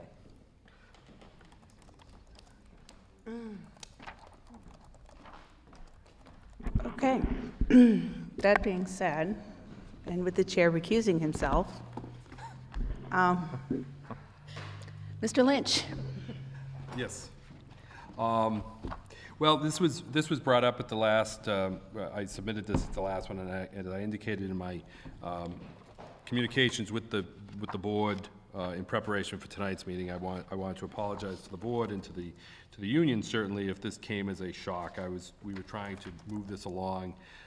This was something that I noticed when I first came into town that most other communities now have adopted, and many communities have equally good relationships with their unions.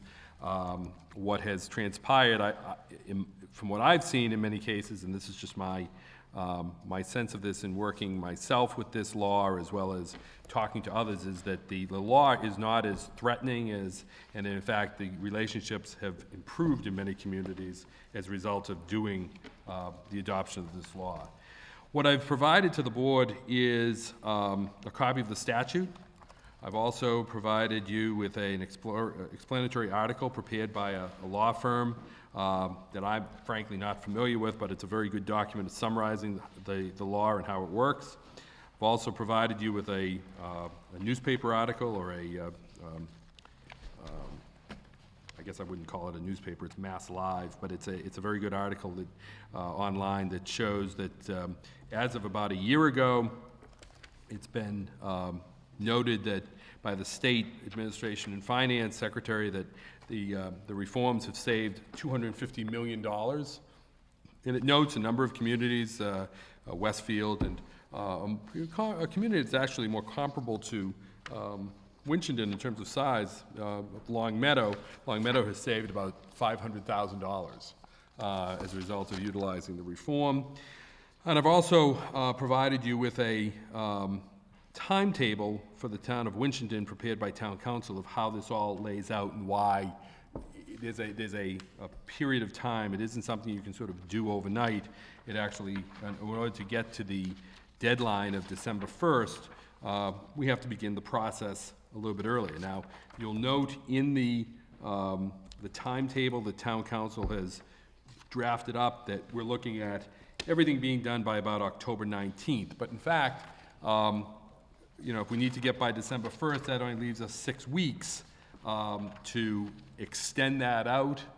And it also, what's built into this timetable is that, in fact, town council has said that by August 17th, we would notify the Insurance Advisory Committee. Now, I don't see what's required under the law after if you were to adopt this, that we would then move forward to have the estimate done. And I want to come back to the estimate in a moment. But that after the estimate is done, we notify the Insurance Advisory Committee, and once they are notified of what the estimated savings are, then we have to meet with the Insurance Advisory Committee within 10 days. So it doesn't give us a lot of time. Now, we're not going to meet, I'm not going to ask the Insurance Advisory Committee on August 17th. If you adopt this tonight, we are going to move forward to have the savings calculated, and estimated savings calculated. That's already in the works. And I would see meeting with the Insurance Advisory Committee probably in early September. That gives people time to actually, I'm sure there are members of the Insurance Advisory Committee, there are union members, they're on vacation, things going on. We have to actually complete this work, and September is a more reasonable time frame. But you can see we're already pushing this back about 3 weeks, which means that October 19th gets pushed off further into November to get to that December 1st deadline. So time is of the essence here. One, for us to get the actual calculations done, and two, to actually go through the process in a very deliberate manner and cooperative manner with the unions to actually get to some type of agreement so that we can move forward with this. Now, one of the reasons I did this, as I said, when I started here back in the beginning of June, one of the areas that I looked at was health insurance, because that had been a problem here in the town, and it's a problem everywhere because it's such a large cost. Now, there has been some good progress made with the unions to come up with an agreement last year. I guess it happened mid-year, which was required some premium increases because there hadn't been any premium increases for about 4 years, which is a problem, particularly when you're self-insured. But that's water over the dam at this point. But it's an area that there's some potential savings. Lo and behold, the Department of Revenue, with their report, came out and said the same thing, that there's an opportunity for savings here. Now, their calculations are that we could save about $300,000 a year in health insurance. Frankly, as we've gone through an analysis, that is probably ambitious. Long Meadow, as I said, saved about $500,000. They're a little bit, I think they're a little bit larger than Winchendon, but there's a variety of reasons why communities save what they save. But I want to continue on doing the analysis, and then we want to be able to sit down with the unions and try to hammer something out that is beneficial to the unions as well as beneficial to the town. You know, hopefully if there's a savings in premiums, those don't just affect the town. If there's a savings in the premiums, that will also help the employees.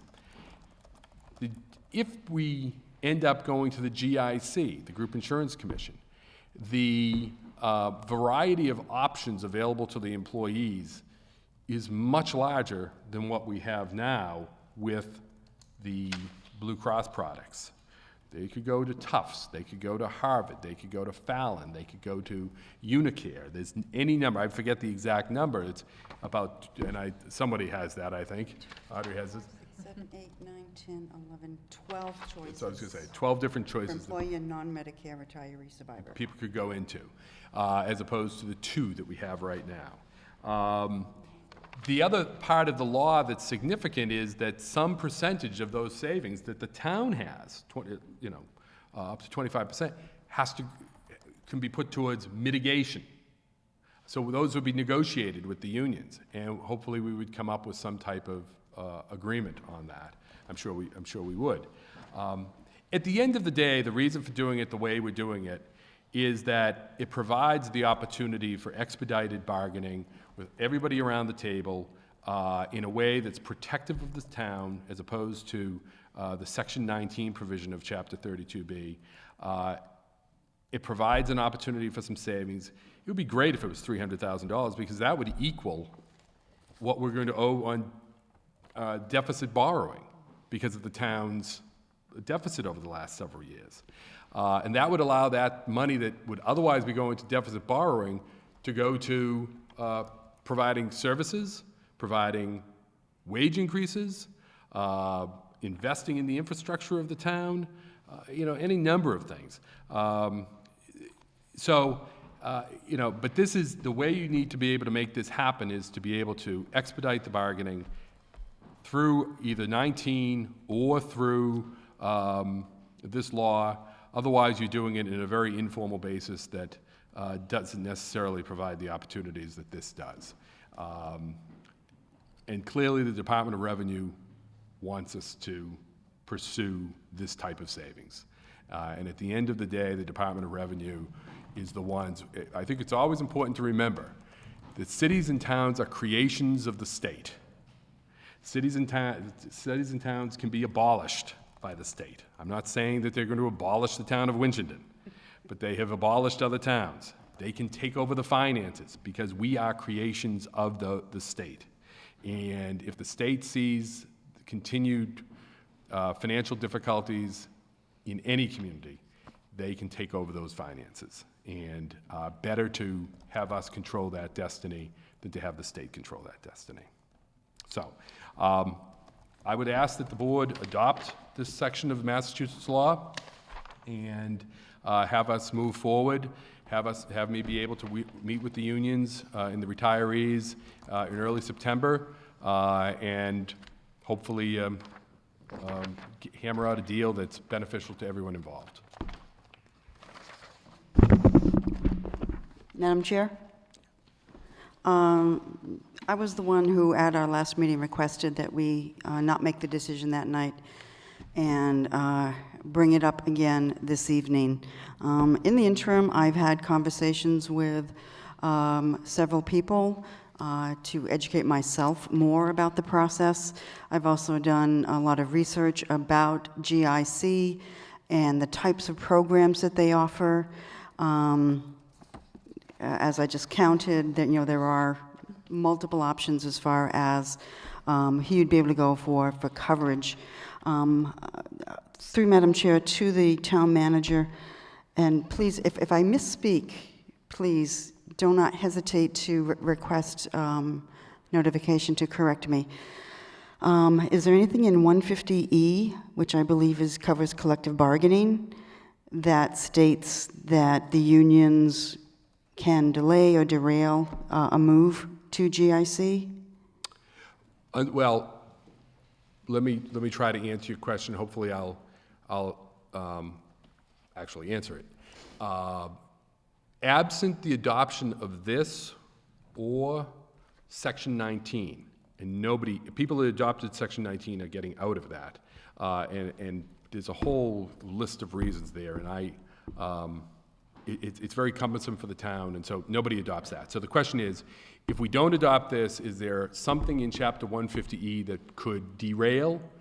I don't like to necessarily use the term derail, but it would make the process very cumbersome, because essentially under 150E, you are required to negotiate with all of the unions and get unanimous approval for everything. So then you could have one union block it, and that has been the problem in many communities. Okay, now if, all right, I'm going to back.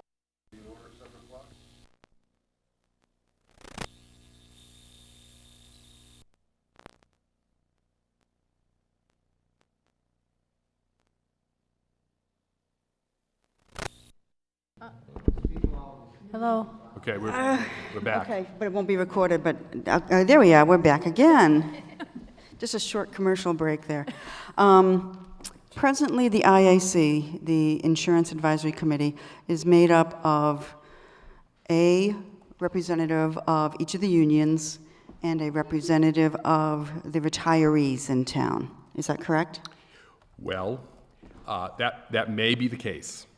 That's not the... I heard that the last one, and that's why I say it may be the case. Statutorily, I don't believe that's the legal description of an insurance advisory committee under Chapter 32B. It's done here. Okay. I can tell you I did something very similar when I was the town manager of Chelmsford, where I used the IAC form to bring everyone together to negotiate, but that was before this law was put into place. Okay. And we made a move to a different insurance provider, but it was always very tenuous. What's helpful is if, in fact, that is the case here, that the IAC represents every union and the retirees, then essentially your public employees group is the same as the IAC. Okay, and the public employee group is what would be formed under the GIC? It's what you form under this statute. I apologize, yes, That's under right. 21 to 23. Right, and then with the only difference, and you know, in some respects, I might be wishing a couple months from now that we had just stayed with this, because the only difference is under this you have weighted votes. Under the IAC format that you've used, apparently you haven't used weighted votes, and so maybe I'll be wishing that I just listened to everyone and stayed with non-weighted votes and gotten everyone on board that way. But you can't really go into the GIC without going this route. And I'm not saying the GIC as actually what you want to do. Sure. It's what you want your savings to be and what makes sense for the union. So, but I'll say that, again, my experience is that the GIC tends to be the one that can produce the most savings, and it does produce the most options for the employees, and so. Now, there's been mention of a GI, like going into a GIC look-alike. Correct. Which is another entity that would perhaps give us substantial savings. Correct. And or additional options. Correct. Do we need to adopt 21 to 23 in order to look at a GIC look-alike? To do the bargaining, that then one of the ways you well, let me put it this way. You don't, again, to make all the changes you need to make in an expedited way outside of 150E, you have to do this. You need to adopt this. Right. And to do it in the expedited way that we're talking about, where you can't have one group, well, it's unlikely you have, well, at the end of the day, if one group tries to derail under this, then the town could move to implementation. So effectively, you could have every union and all the, if there's one union that exceeds 50%, then you could block it Using a under the weighted old vote. way. But under this, you could still move forward to the benefit of the retirees and the other employees. And, but one of the things we certainly want to look at is there another health insurance provider outside of the GIC that could produce the same amount of savings or similar by shifting the plan design in such a way that it mirrors what the GIC does. My experience with this, I adopted this, or I had the City of Lowell adopted this when I was city manager. We negotiated with the unions, and they did not want to go to the GIC.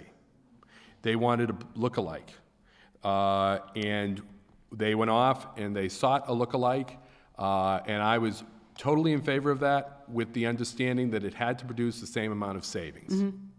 The company that came in could not produce the same amount of savings, so in fact, the employees came to me and said, we want to go to the GIC, because we can't get the savings that, A, you want from the city, and we can't get the premium savings that we're looking for.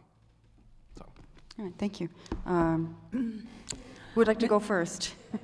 Please come up to the microphone and give us your name, please. My name's Joanne Bunnell. I'm the past president for a number of years. And as far as the insurance committee, Mr. Kreidler was very, he was receptive to all of us. It was never weighted. That had been in place since the onset, or actually prior to the onset of going into the self-insured. So going to that, there has been representation all along, and I wish I had a bottle of water. There's been representation all along from all of the different either presidents or someone representing. The Teachers Association did weigh heavily, but we never had a weighted vote. Mr. Kreidler was always very concerned that because we had such a larger number of employees, that what are those people feeling? He would give us information and we'd go back. This year I did sit in on it as a retiree, and we do have a Blue Cross Blue Shield look-alike to what the GIC is. We saw all that. That was all laid out, the cost, and the memberships all absorbed that, and our prices went up this year to offset those differences. When you look at it all, I think what's hard for me to understand is why change it if it's not broken, and talk to Blue Cross Blue Shield and say, this is what we need from you. When you start getting into 19, you're probably going to... I don't want to do 19. Just listen to me first, okay? You asked me to listen to you. 19, you're going to just put a noose around your neck. That's my opinion, and you all, mostly, everybody at this table, with the exception of a few, know me. You're putting, I'm probably getting like, ugh. You're putting a noose around your neck. The others are clear, the state's insurance plan is what it is, but a lot of people are still opting out of that. And that's basically, there's other people behind me that sat in on that meeting, and we basically listened and do have that side-by-side plan. So I'm not really understanding why things have to change, but that's going to be on a lot of you. And in the past, the association, as far as the Teachers Association, we never negotiated with the town manager. We negotiated with the school committee, and that's in Chapter 150E. Okay. Thank you. And Mr. Lynch? And if I may, again, I want to be clear, because I've heard this at the last meeting as well as today, that somehow I've tried to say this, to be very clear, and maybe I'm misunderstanding. I do not want to adopt Section 19. Then you need to tell the people at that table that's not what you want. I've said that. Okay. I will say that again. I do not want to accept Section 19. I think you're very smart. I want to accept Section 21 through 23, which is different. And I realize that I've heard, well, first off, I know that the premiums went up at the last, when you worked with the IAC. Mm-hmm. The premiums did not go up because you went to a GIC lookalike. That's not true. If you went to a GIC lookalike, your premiums would go down. The reason your premiums went up is because for 4 years, the town did not bite the bullet and raise premiums. That was a benefit to the employees, perhaps, Or not. but it was primarily a benefit to the town. Because by not going up on the premiums, the town did not have to budget the additional money necessary. To give you some sense, during those 4 years, the insurance premiums of every other community went up probably somewhere between 7 to 12%. What happened here in the town of Winchendon is because the town did not budget more money for health insurance and put premiums up, because the town set its own premiums by being self-insured, is that that trust fund that paid the claims was steadily depleted for 4 years.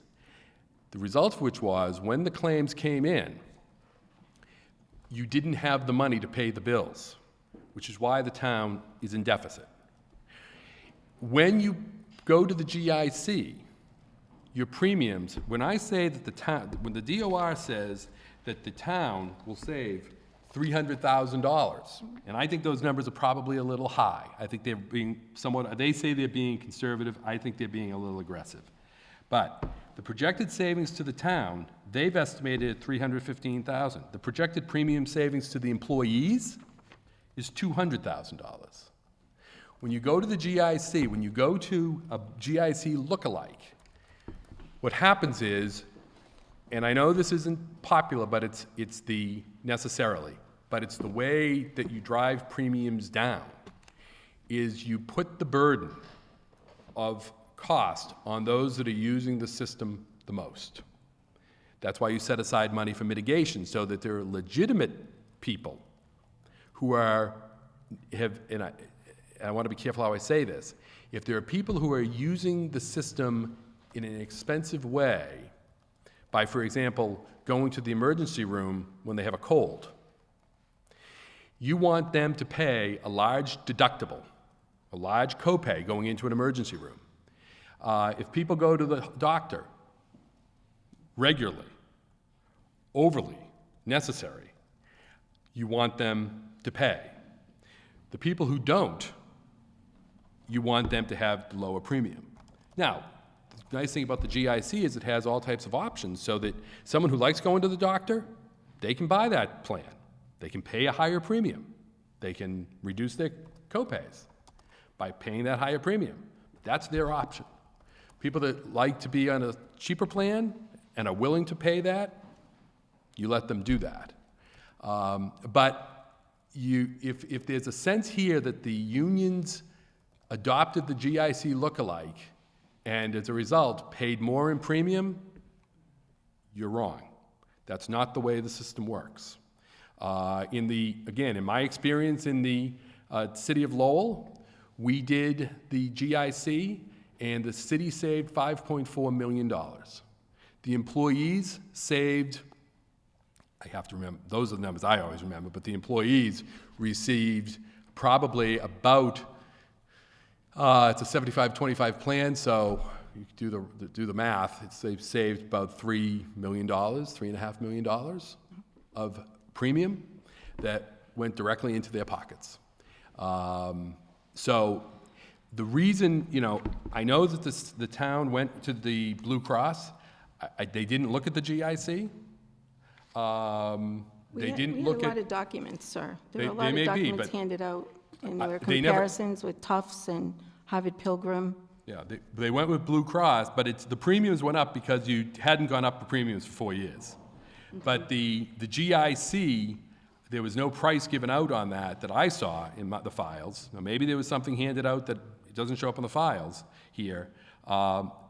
They also never got a price from Maya, I've never heard of Maya. Massachusetts Interlocal Insurance Association, which has a variety of programs. In fact, you mentioned that communities are opting out of the GIC.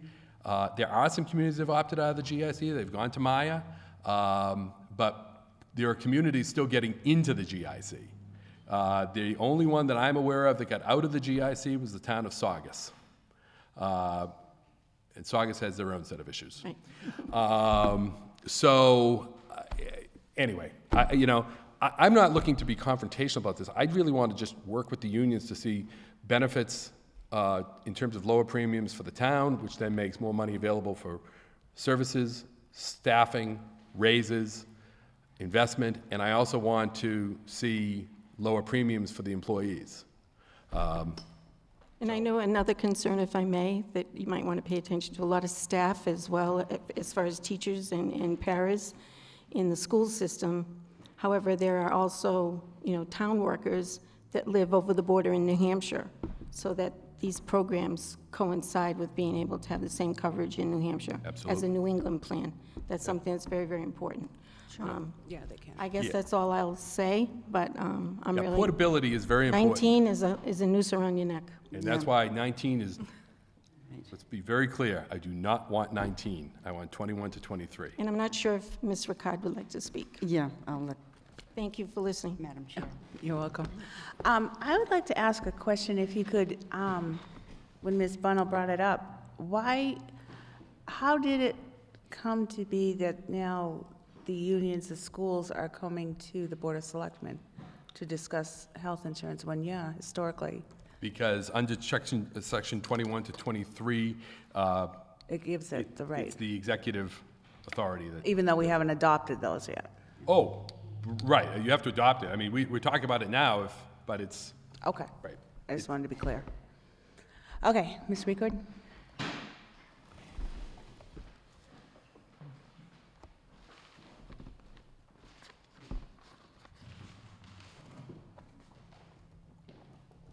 Chris Ricard, I'm the current president of the Teachers Association.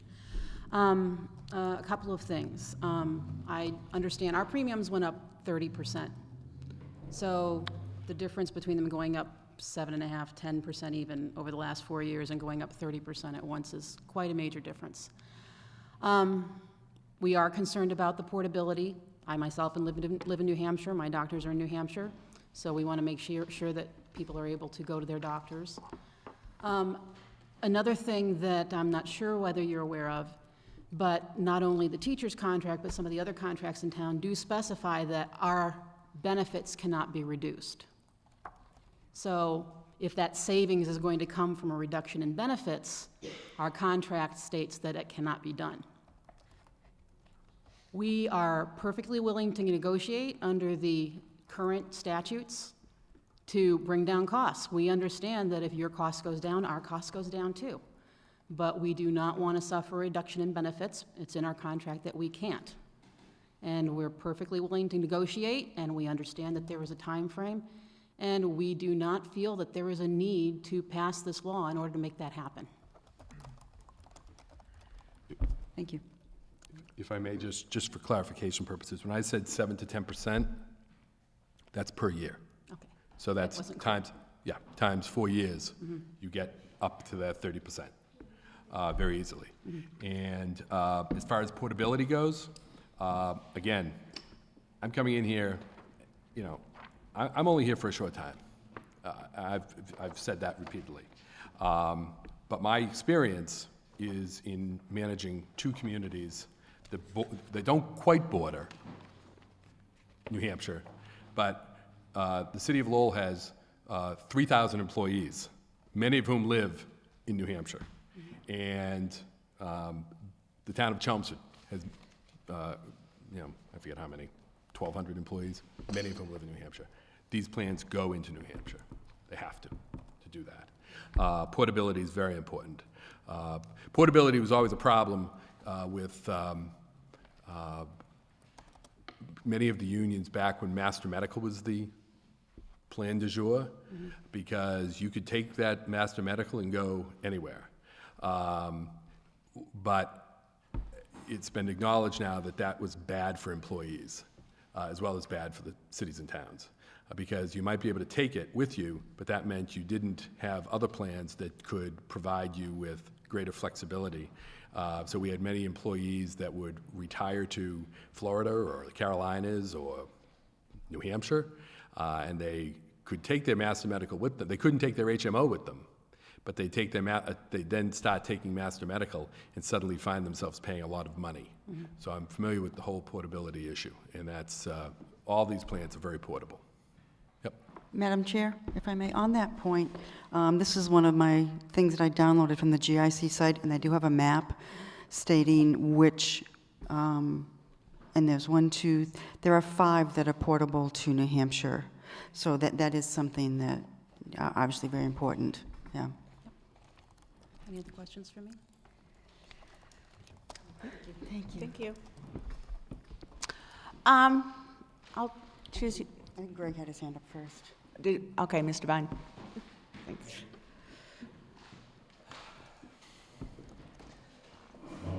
Greg Vine, member of the school committee. And I didn't want to come up here to endorse or oppose what you're doing, and I understand any changes that are made are under purview of the Board of Selectmen. So I wanted to make that clear first. However, unless I've just been asleep at the switch, or I'm too new on the committee, or I've just been preoccupied with other things, until I came here tonight, I was totally unaware that this was under consideration.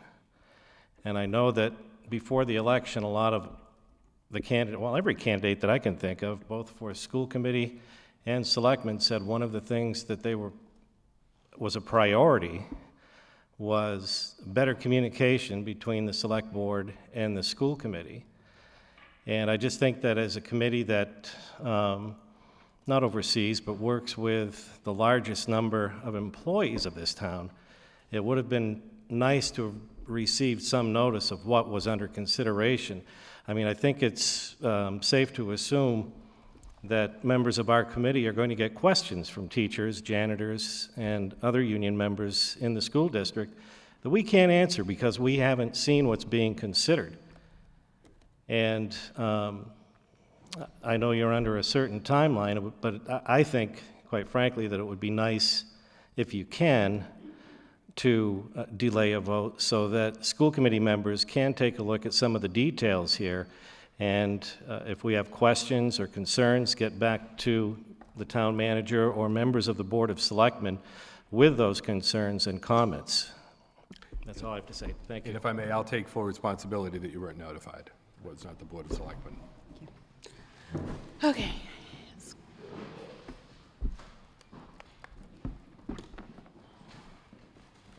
Hello, my name is Dave Romanowski.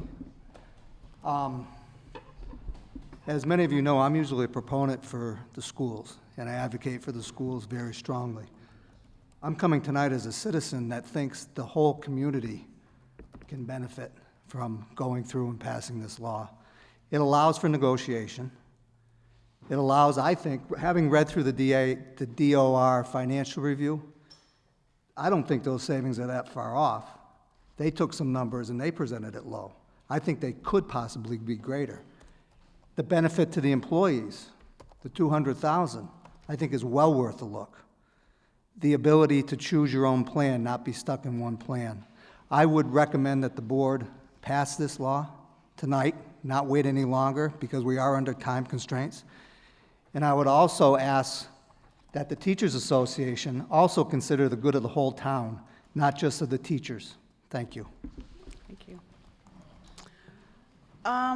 Mr. Glant.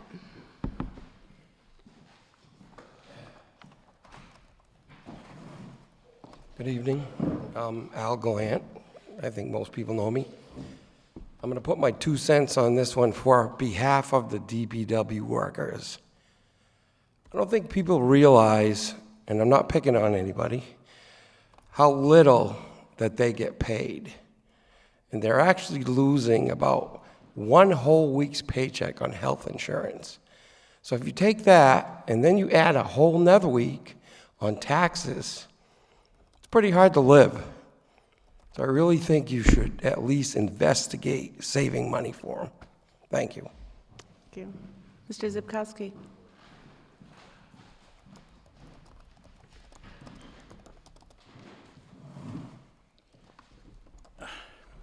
My name is Bob Zipkowski. I live in Winchendon. I'd like to ask the board a question. When did you get your packets with with the information on 21 and 23. How long have you had to study this? Because it was 2 weeks ago. When did you actually get your packet with the information? I got mine Saturday morning. I believe it was ready Friday night. Okay, I mean, I'm just, thinking if you do have a life and you got other things to do, like cutting the grass and so forth, and it was kind of a large document, and insurance is not quite easily to understand, I think that should have been put out by whoever's responsible for putting this out the day after, to give you people plenty of time to digest it and maybe come back and ask the town manager, questions and so forth. So I think, the devil's in the details, and I don't think you people really understand all the details yet. We only will find out after we accept. A possible solution that I think could work, I don't believe there's any law that says you cannot negotiate and do the analysis without accepting 21C. Because once you accept 21C, there's no going back. You only have to accept that once. And it will come down to, if the union doesn't agree or the town doesn't agree, it comes down to somebody from the state breaking the tie. And if you can show that they save 5%, it's going to be a done deal. So I think everybody kind of loses a little power that way. I guess we did not accept Section 19, correct? That's correct. Is there, and I should know this because I was a selectman at one time, but I never came across it, is there a log or a book or something that will state which laws we actually accept? Do we keep track of those? Town clerk should keep track of those. The town clerk should keep track of those. Okay, so she should have a list of all the ones we accept. Yeah, I haven't looked at to see if there's a true codification of the bylaws and the acceptances of statutes here, but that's where generally it's in the code, which ones you've accepted, and those are that's maintained by the town clerk. Okay, I'll check on that, and thank you. If the people believe that the school and so forth has accepted a GIC lookalike, and they're wrong, we're told, it's only what they were told. They believe they were talking about a GIC lookalike. So if they're wrong, maybe they were just misled. Now, and no offense, but I was interested in if we don't do something, it sounded like the town may be dissolved. No. And I'm just thinking I better get home before my house disappears. I just think we're rushing a little bit. I know we want to save money. I'm a taxpayer and I love to save money, and I'm sure that the teachers would love to get better benefits or the same benefits with less premiums. So wouldn't everybody else. Why can't we do the analysis first and say, hey, look at this is the savings. This is what we're going to do. You'll pass 21C in a heartbeat. But if you find out later after you pass it, well, they're not quite there. Well, we didn't quite know this. That's where you get stuck. So, and again, I did send out everything to the board members. I spoke to several board members over the last couple of weeks. It's really not that, and credit to the board, they're pretty sophisticated and they're all contacting me with good questions.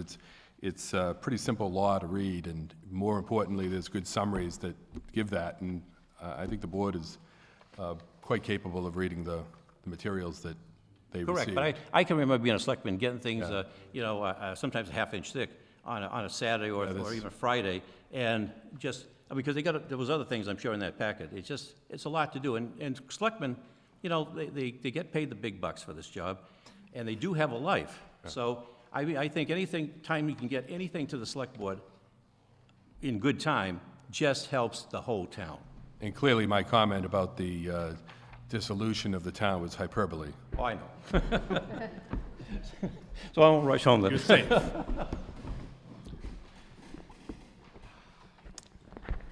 Okay. Anybody else have anything? Any other comments? Board?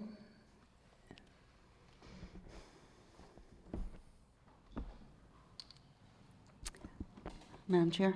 Yes.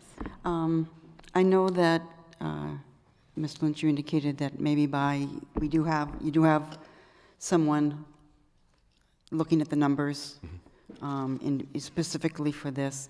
When do you anticipate that we will have that report? I would hope to have the report probably within the next 2 weeks or thereabouts. Again, you know, and the gentleman indicated that he thinks the 300,000 is a good solid number, and I don't, it's hard to say. I want to have some discussion with the Department of Revenue and see about how they got that. Let's put it this way. No matter what happens, there's money to be saved in health insurance, whether it's $300,000 or some lower number. It's a lot of its projection, largely because of the point that you had made, that there's 9 different plans, and it's sort of some estimate of where people are going to land. Are they going to go real low, or are they going to go higher? And many communities, in fact, have found that they actually, to the gentleman's point, they save more than they had originally estimated. At the same time, you don't want to be overly ambitious, but we're really never going to know how much is going to be saved until the plan is adopted. We can make estimates, but what we have to do is we have to say, okay, the people that are in the HMO Blue, they're going to go to this plan, and who knows where they're going to go? We don't know that until it happens. So that's what's difficult about this exercise, and that's why you need to sort of just make an estimate and then sit down with the unions and start talking about this. But you know, in talking with the understanding that we're on a deadline here, we have to get this done. Again, through the chair, I understand that the DOR has outlined this in their financial report, and they will be here 2 weeks from tonight to address that with all of us. If we don't do this now, if we feel that talk to the IAC, talk to this, talk to that, and we miss this deadline, the deadline right now, as I understand, is December 1st. We have to say yay or nay. You have to let the, right. To let them know. The GIC Right. has to know by December 1st. Okay. Which means that you have to, if you back Yeah, I've got from the that, timeline. You're into, and again, if I'm not meeting with the IAC until I can't go meet with the IAC until I have numbers. I can't, so that has to wait until September. So now we're talking in here, the schedule said October 19th, so now you're off into Sure. the 3 weeks later into November. That gives very little wiggle room. Understood. So, If we miss that December 1st deadline, when is the next open enrollment period? Next year? Next December 1st? correct, All to right. get back into the GIC. All right, if we miss this deadline, we can, a year from now, You can do it a year from now. take it up again with the understanding that any potential savings will have been lost Correct. For this year. Correct. Okay. Thank you. Questions? Well, I thought I had my mind made up till I came to this meeting, of course. I just feel like, if I may. No, go. You know, we've all been through, as a community, we've been through so much in the past, even 6 months. And, oh, sure. And so I'm not sure that I want to, you know, force deadlines on the unions. I don't know. I don't know if that would be the right thing to do. I don't know. I think the reason that we're here, and is of course to work together, my personal opinion, I know I have personal experience with GIC because Athol has adopted that years ago, and I have had absolutely no problems with my health insurance whatsoever. I do understand the timelines. I'm a little iffy on the whole adopting of the legislation, although the legislation, like Mr. Romanowski said, it has room for negotiation. It has room, even if nobody can agree, then it goes off to a mediator to make sure that there's effective cost savings as well as benefits. Correct me if I'm wrong, that, you know. With the legislation, if you adopt the legislation and you reach an impasse, the town can move forward to implementation, but it goes to a 3-person panel. If it is not, without adoption of the law, you just reach stalemate. You know, we But can with come forward- adoption We can of come the- forward with a proposal, but if there's not unanimous buy-in, then it doesn't go to a mediator because it would be different, because it would operate under 150E. It would have to be negotiated with each individual union. And, I mean, you can get to mediation, but it's a long process. So that's why the legislation was passed. Right, but with adoption of the law, You can't go to, right. that there is somebody there that you almost have to prove that there's substantial savings. You have to prove that the benefits are similar, Correct. or else it doesn't go through either. Correct. So it's almost like an added benefit of having somebody else ensuring that your plan is going to be comparable. Yeah. Madam Chair, I don't think there's anything in the law that precludes Mr. Lynch from beginning negotiations as we speak, or sitting down with the union leaderships and having a conversation with them about what some of these plans already look like, and opening up that dialogue prior to voting on it. I mean, I clearly understand the vote on the law, and I get that, but I think it's the transparency in I feel that it's the transparency of everything right now for people to really see what's happening. For anyone at your table to now second guess themselves as to what they might have thought after reading documents. I myself heard something this evening that, and you all know me, I'm pretty upfront more than most people are, I think, and very profound when I feel what I feel. And I learned something this evening. Can I humble myself in that? I can, but I have no reason to humble myself over information that was told to me. So, with all due respect, Mr. Lynch, I feel that at any point in time, under Mass General Law, you can talk to your union leaderships. And it's not just the Teachers Association, to clarify that. When we sat down in the past, it was all of the union leaderships, as well as representatives from here in Town Hall. Some weren't even, they were private. I believe some of you have private contracts. Even those people sat in at that meeting. So everyone was at least aware of the different scenarios. So I don't see any reason why, once you get your numbers that don't have to go off for another month, that if you have someone working on that right now and you tell them that that's what you need from them, and start sitting down and meeting with people as soon as you can, I see that as being something that's a greater avenue to benefit the people at this table that have to vote on that law, as well as the community understanding what's happening. That's just my thoughts. Thank you. Thank you. Mr. Romanowski.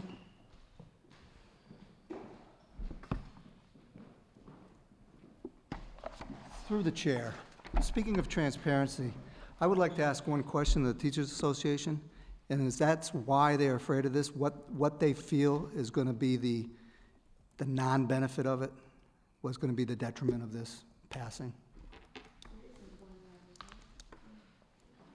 Mr. Ricard?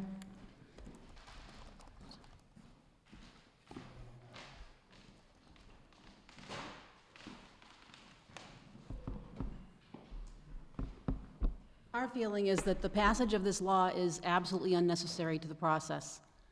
We are willing to go to the table. We want to save money as much as the next person does. What saves the town money saves us money. We're concerned about a reduction in our benefits, and we understand that there's a timeline. And you come to us, you get your proposals ready, you schedule a meeting of the IAC, and you meet on it. And you tell them, you know, we need to make a decision. If it's going to save us money and it's not going to reduce our benefits, we're going to say, great. There's no need to pass this law, which really basically puts very restrictive timeframes on it. And if you can't come to agreement, then the state comes in and tells you this is what you have to do. Well, that's not entirely accurate, but what do you consider a reduction in benefits? A reduction in benefits, for example, you know, you go to the hospital, it's covered, you know, whatever percent it's currently covered. The only things that we have the right to negotiate under Chapter 150E are splits of the payment. For example, 60/40 is what most people in town have, and our copays. Our contract, and I know ours is not the only one, I don't know what other contracts in town states that they cannot make a reduction in our benefits. And this isn't the best place, you know, this isn't where bargaining should be taking place, but in terms of increasing copays, if you're going to reduce the premiums, you have to increase the copays. So you're saying that you would not go along with increasing copays? We already went through a almost double increase in copays last spring, in addition to the 30% increase in. The 30% wasn't because you went up in the copays. Yes, but the 30% increase and copays increased. Well, it would have been a much higher percentage if you had not increased your copays. And the other thing that came up last spring when they were trying to get quotes from other people is people did not want to touch the town of Winchendon because of the situation they were in. And that was another reason why our premiums were so high, because we were considered a bad risk because of the financial situation. That they can't, well. Yeah. I understand. I don't know who was advising you, but. Okay, thank you. I thought that was, yes, go ahead.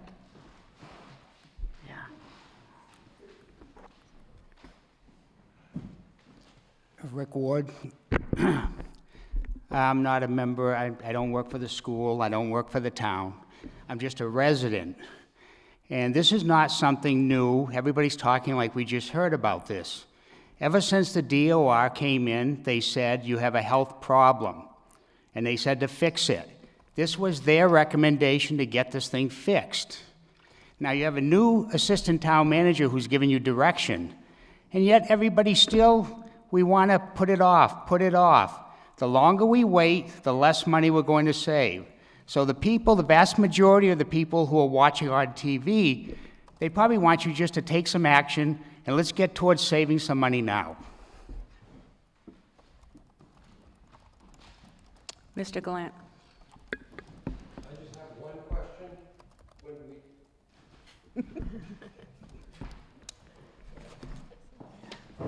I just have one question. When we did change our insurance a few months ago, did the unions vote to do it?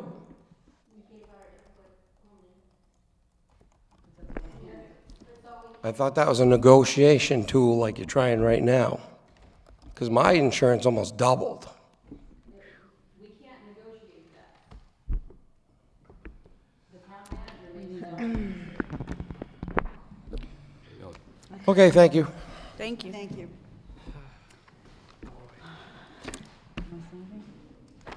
Okay. I think discussion done?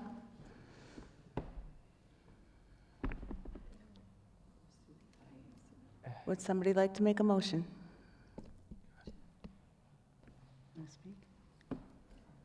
You know, I thought when we got these packets on Saturday, I did do a little bit of research as well the week prior, and after our last meeting. You know, I thought I had made up my mind. You know, we received some emails from the Teachers Association and the Support Staff Association, and I talked to some people. And I thought I made up my mind. This was a helpful discussion, I would definitely say. I don't know a lot about insurance. I'm sure a lot of people on this board don't know a lot about the specifics of insurance as well. I learned a lot. You know, I thank everyone that came up and spoke. With that being said,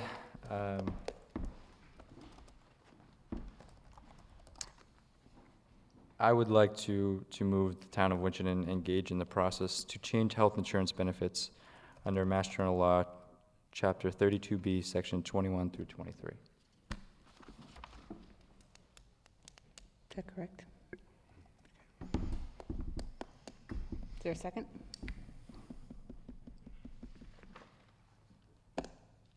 Can I second it? Sure. I'll second it. All in favor? Aye. Aye. Aye. No. There you go.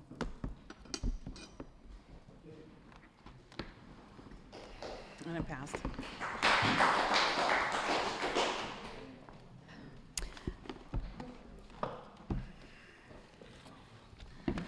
That was a tough one. All righty. Mr. Town Manager. My report. Yes, please. Yes. I think we've covered just about everything that's in my report.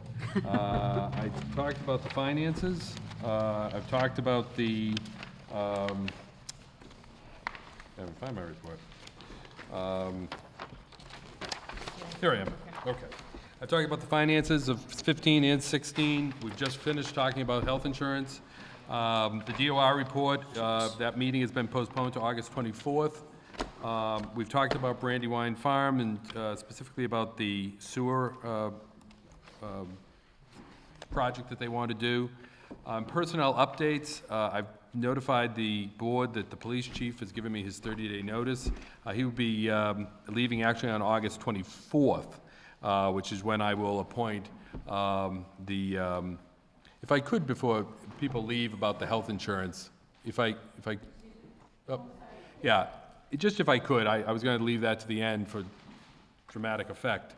I do want to work cooperatively with the unions on this. And if the savings are not going to be substantial enough and it's really going to be, I'm not here looking to disrupt any relationships. I'm really just looking to do what's right for the town in terms of saving money and good for the employees. And I think that can be achieved, and I hope that we can work cooperatively in that regard. And I think I know that you didn't want the board to adopt this, but just because they've adopted it doesn't mean any changes are automatically happening. We have to sit down and negotiate, and I will do that with full partnership with the unions. And if it doesn't work out this year, that we don't achieve that. Now, if the savings are huge and we can't come to some settlement, and then yes, I will recommend that we move forward to do something like the GIC. If it's not, at least the law is there in the future to have continued dialogue. But I think that there's savings to be realized, and I would like to be able to work with the unions in doing that. And I ask for to have that same. I know we've already engaged Boston Benefit Partners. They're a good group, and they will look out for you, and I look forward to working with them as well. Thank you. So the police chief, I'll be appointing the Lieutenant David Walsh as the acting chief effective August 24th. In the DPW, I've asked Mr. Gallant to serve as the DPW director for the next year. He's been in sort of this acting, not knowing one day to the next whether I would come in and tell him he was no longer the director. He's now there are days he's asked me to do that, but I declined. But I've asked Al to stay on for a year, perhaps doing something more permanent before that, either while I'm here or with the next manager. I can't tell you how impressed I am with what the work that Mr. Gallant has done as DPW director. We are making some other changes in DPW. David Latondra has been appointed to the wastewater treatment plant. We did have some issues there with being written up with some deficiencies of staffing. This hopefully will address that. We know it will address that. We've appointed Leonard Tenney as the cemetery operator. He had been water and highway before that. And I've signed off on 2 new hires for highway operators, Joshua Kliske and Sean St. Pierre. That completes my report. Thank you. Okay, you have in your packets some minutes from, the first one is from March 2nd, 2000. Chair, there's actually a town manager search. I know you had, through the chair to Mr. Lynch, you had earlier spoken about, taking some time tonight to get input from us, considering it's 9:30. If you're ready for it, I am. I do think again, everything's under the gun here. Right. Yeah, we got to keep moving it. We need to get moving on this search Yeah. to have this, because by charter, I have to be out of here by December 8th. Okay, yeah. So, Anyway, and we do want to get the ad in as quickly as we can. So my question to you is, and I've laid it out in a letter that I sent to the board, asking of what your thoughts are on what you want for the next town manager. You know, what are the qualities you're looking for? What are the skills you're looking for? I'd also like to talk to you about some issues regarding terms of employment that we need to be able to talk to people about. But maybe talk at first, what qualities do you think are important for the next town manager to have? And I'll throw that out there as a starting point. If I may. I want an experienced town manager. Number one, someone has to come in here and have experience. You can't throw a $3 million debt on a newbie. I don't think that would be fair. I think you'd be, unless there is someone out there that is, you know, that blows us away with their skills. From my perspective, I need someone that's interpersonal, that you can build relationships with. You know, that's key for anybody sitting here to work with, but also our department heads coming in. I don't, you know, there's a lot of people here that sacrifice a lot of time and effort and money to stay here. I mean, Winchendon is a nice town, but we don't pay. Sorry, it is what it is. They stay because they're dedicated. So, you know, I want someone that kind of respects that interpersonal skill. You know, what issues are facing the town? Really? $3.5 million to start? You know, we're at a crossroads. From my perspective, we're at a crossroads. We have where we are at and where we want to go. We're at this, you know, what direction does this board want to take it? What direction do the people want to take the town? You know, you've got your master plan underway. That's going to play into the future. You know, what we do now might not have an effect today, a year from now, 2 years from now, long term. I look at that piece of it, you know. How do we get through this financial hardship and maintain services? Well, that's a brutal conversation sometimes. You know, you got to be a realist. You know, there is someone, I'd like someone that lives fairly close, personally. I mean, I know that they had allowed the other town manager to live in another town, but I will tell you, the town manager is the town manager of Winchendon and works nowhere else. Okay, if I could, just so this is a dialogue. When you, I just want to be clear on that. I'd like to talk to, one of the issues I do want to talk about is the whole residency issue of whether, you know, I can give you my opinion on that if you'd like, but obviously this is by the charter, they're required to live here unless you waive it. Right. And again, if you want me to give you my opinion, I will. So I will. Please do. I think a residency requirement is a mistake. I think you should be willing right up front to waive that. You prefer it, but you waive it. It's very difficult right now, and I follow this because it's what I do. I follow this in other communities. The market right now, there's so many managers that are retiring, first off. That's creating vacancies throughout the state. So you see a small number of people, so you see the people all gravitating to the same jobs. There's not a lot of people that are looking to go into the business. We're kind of seeing an uptick maybe in younger people, but as you've indicated, you'd like an experienced manager. The experienced managers are staying where they are, generally speaking, because it's just not worth moving. If they're comfortable in one spot, they're secure in one spot, they're not going to move unless there's a lot more money on the table, or there's a unique set of challenges, perhaps, that, you know, someone might say, I've always wanted to work in a city Well, Winchendon isn't a city. So you're not going to have people that are going to be interested necessarily in making that move. If it was a new form of government, you might get someone that says, I want to work in a council form of government. You're not a council form of government. What you're going to be getting for people is going to be managers that are, you're going to be looking at assistant managers from good-sized communities. But again, with the aging of the manager out there, they're going to be sitting waiting for their manager to retire. And so you may not get quite as many from that. Or it might be a manager that is in a smaller community than Winchendon, or a seemingly smaller community than Winchendon. It might be someone that's in a similar size community, or maybe even a little bit bigger, but there's something about Winchendon with its downtown area and that presents a unique opportunity. You do want someone that is close, you know, but that's all relative of what's close. I don't think you want someone 2 hours away. You probably don't want, an hour away is probably maximum.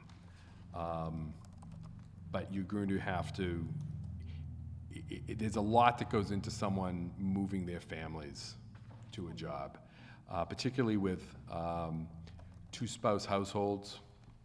Someone's going to want to be somewhere in between, perhaps, or so there's a whole variety of sort of issues that have changed over the last 40 years, 30, 40 years that make residency more and more difficult. But I know it's a hot-button issue for many communities. They want someone that can feel the pain. I can tell you, in my own background, when I was the appointed manager of Chelmsford, I lived in Andover. I didn't treat the job any differently when I lived in Andover than when I moved to Chelmsford. They waived the residency there for me for a number of years, and then I needed to move for my personal reasons, so I moved to Chelmsford. And I can tell you it was a wonderful experience being the manager of Chelmsford and living in Chelmsford. I also enjoyed when I lived in Andover to be able to get in my car and get out of Chelmsford. It was a sort of a decompression. But I always treated it, my responsibilities the same. Likewise, when I was in Lowell. I lived in Chelmsford and I worked in Lowell until the very end. It plays both ways too, I'll tell you. As a manager, if you live outside the town, you come in with a different perspective. So when residents call and say, why isn't this being done? Or why does it cost this much? You then have a point of reference that you can say, I don't live here. I live in another town, and let me tell you how it is there. You know, of course, then if you do live in the town, then when people call and complain, you can say, I know your pain, because I'm here too. It cuts both ways. But I think I would recommend that you we indicate in the profile that you'd be willing to waive within reason, or that we set some type of want someone that within a reasonable distance of the town. So that's my thought on that. Personally, I'm not opposed to that, because I can understand the need to get out of town. Mr. Chair, and also not only that, but if you require, you're going to limit your pool. Absolutely. Exactly. Yep. Yes. So the reality is, you've got to open it up. You need your best candidates. Right. Yeah. Okay. You choose by skill. As I was at a forum in Worcester last year, and speaking on the city manager form of government with some other managers, and one of them made a great quote that I thought nailed it. You hire based on skills and experience. You don't based on zip code. Mm-hmm. And so okay. I like the crossroads reference. I think that's I think the town is, in many ways, at a crossroads. So. Well, that's my perspective. You know, that I don't know how everyone else feels, but that's what I see. We've got a lot of good projects going on, basing it on the future. You know, and it can attract somebody. You know, you look at the Brandywine project. Mm-hmm. Then you look at the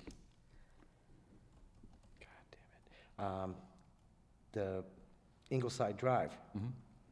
Someone might want to be involved in that. I mean, if they do their homework about the town, they'll find there's a lot of things that we're kind of, moving forward to. So I look at that as that piece myself, I mean, yeah, do we face over the next year or two probably some challenges fiscally? Absolutely. And those are going to be conversations we have to have. But, someone coming in is going to understand that's going to be the challenge. Mr. Chair? Yep. I jotted a term down, forward-looking. What I like your approach, like to budgeting. It's not a one-year snapshot. You've got to look 2, 3, 4 years down the road, financially, economically, community, everything. So someone who can look at that bigger picture and project where we need to be and have some ideas of how to get us there. That's important to me.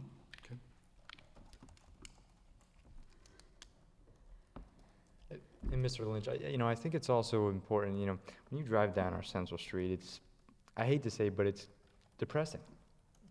There's not much going on Central Street. So obviously there's some sort of economic development that's possible, and that's not just Central Street. There's all, different portions of Winchendon that, there's potential.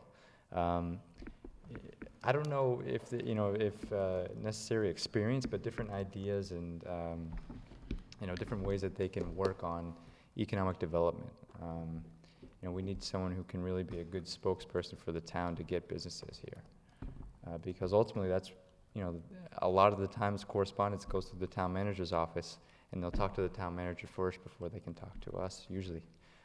So someone who can really speak on behalf of the towns, with a lot of strength. Can I say? Oh, yeah. I'd like to see someone, because we're so tied into the DOR, with experience dealing with the DOR and, working with them. That'd be great. Okay. Keep that going. I would like to see I like honesty. I don't want somebody telling me what they think I want to hear and then doing something else. If it have to be blunt and painfully so, then that's what it has to be. But with good interpersonal skills. Right. Yeah. Blend Yeah. that. Transparency. Well, Transparency. and transparency, communication. I think it's also very important for the town manager to be a strong communicator, not only with the Board of Selectmen, but with the community as well. I sometimes definitely it feels like people ask me about something, and I'm not aware of it, so I'll have to call the office and ask. So someone who can really be a strong communicator through their office to us and the community, that would definitely help too. That's always a challenge, I will tell you that's, as we're going through this, obviously I'm putting my own experiences in this, and that's always a tough one, because oftentimes, you hear that something is going on, and you'll say, I haven't heard anything about that.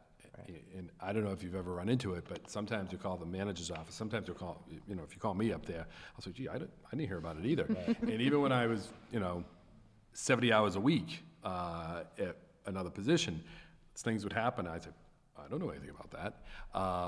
So that does happen. Communication is a real tricky thing. It's an important part, but it's a tricky part. And it's generally, sometimes it's used as sort of a catch-all, but it's so crucial that you have it. I'm actually working with another town right now, with the board and their manager on communication, goal setting, and and I think that's something that down the road, when you get a new manager, you really want to focus some energy on building that relationship up. So. Yeah, I have a question to the rest of the board. You said you want someone who's experienced. I would love to have someone who's, has a lot of, fiscal experience and, management experience. My question, I guess, could be to Mr. Lynch. How realistic is it that we can get someone who's got a lot of strong experience, like you said, that, that would want to come here? Would it be, would it be smart for us to also maybe look at, like you said, maybe a younger person who maybe doesn't have 10 years of fiscal experience, that, a strong fiscal experience, but someone who maybe has, has a start somewhere and can really grow themselves here as well. Mm-hmm.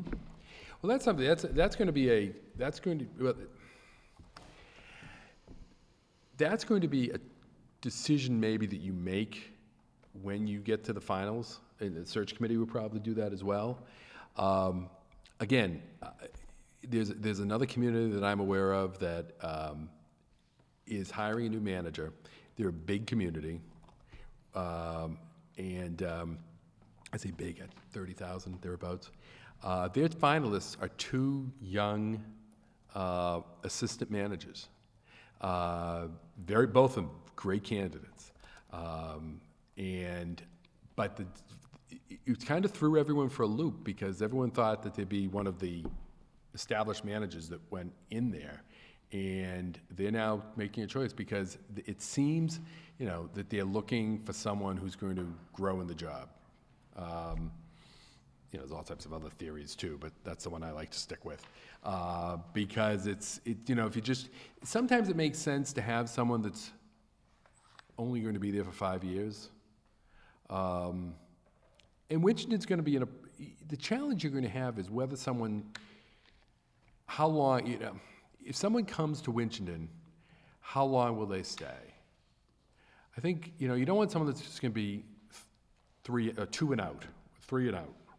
You want someone that's going to be here probably 5 to 10 years. And so you need to have the right, we need to find the right person for that. If you were looking for someone that's younger, someone that comes in with a lot of energy, as opposed to someone that's just sort of coasting through their last period, you probably have to recognize that they're probably not going to stay a long, long period of time, unless it really becomes this great fit that, things really start to happen and they say, look, this is, and that's going to be dependent upon whether the board and the manager and the boards and the manager, because the boards are going to change, the manager's going to be here, whether they can build that relationship that keeps them going. So it's going to be the right fit, but I wouldn't rule out you're going to want to evaluate that at the end, but certainly energy is important here, very important. Mr. Chair, on a personal note, young, energetic, Don't put me on the list. inexperienced, but he stepped up, and you're doing a great job. Yeah. So. Great. I'm sorry, one more thought. Oh. Mr. Chair, could you acknowledge Jason? Sure.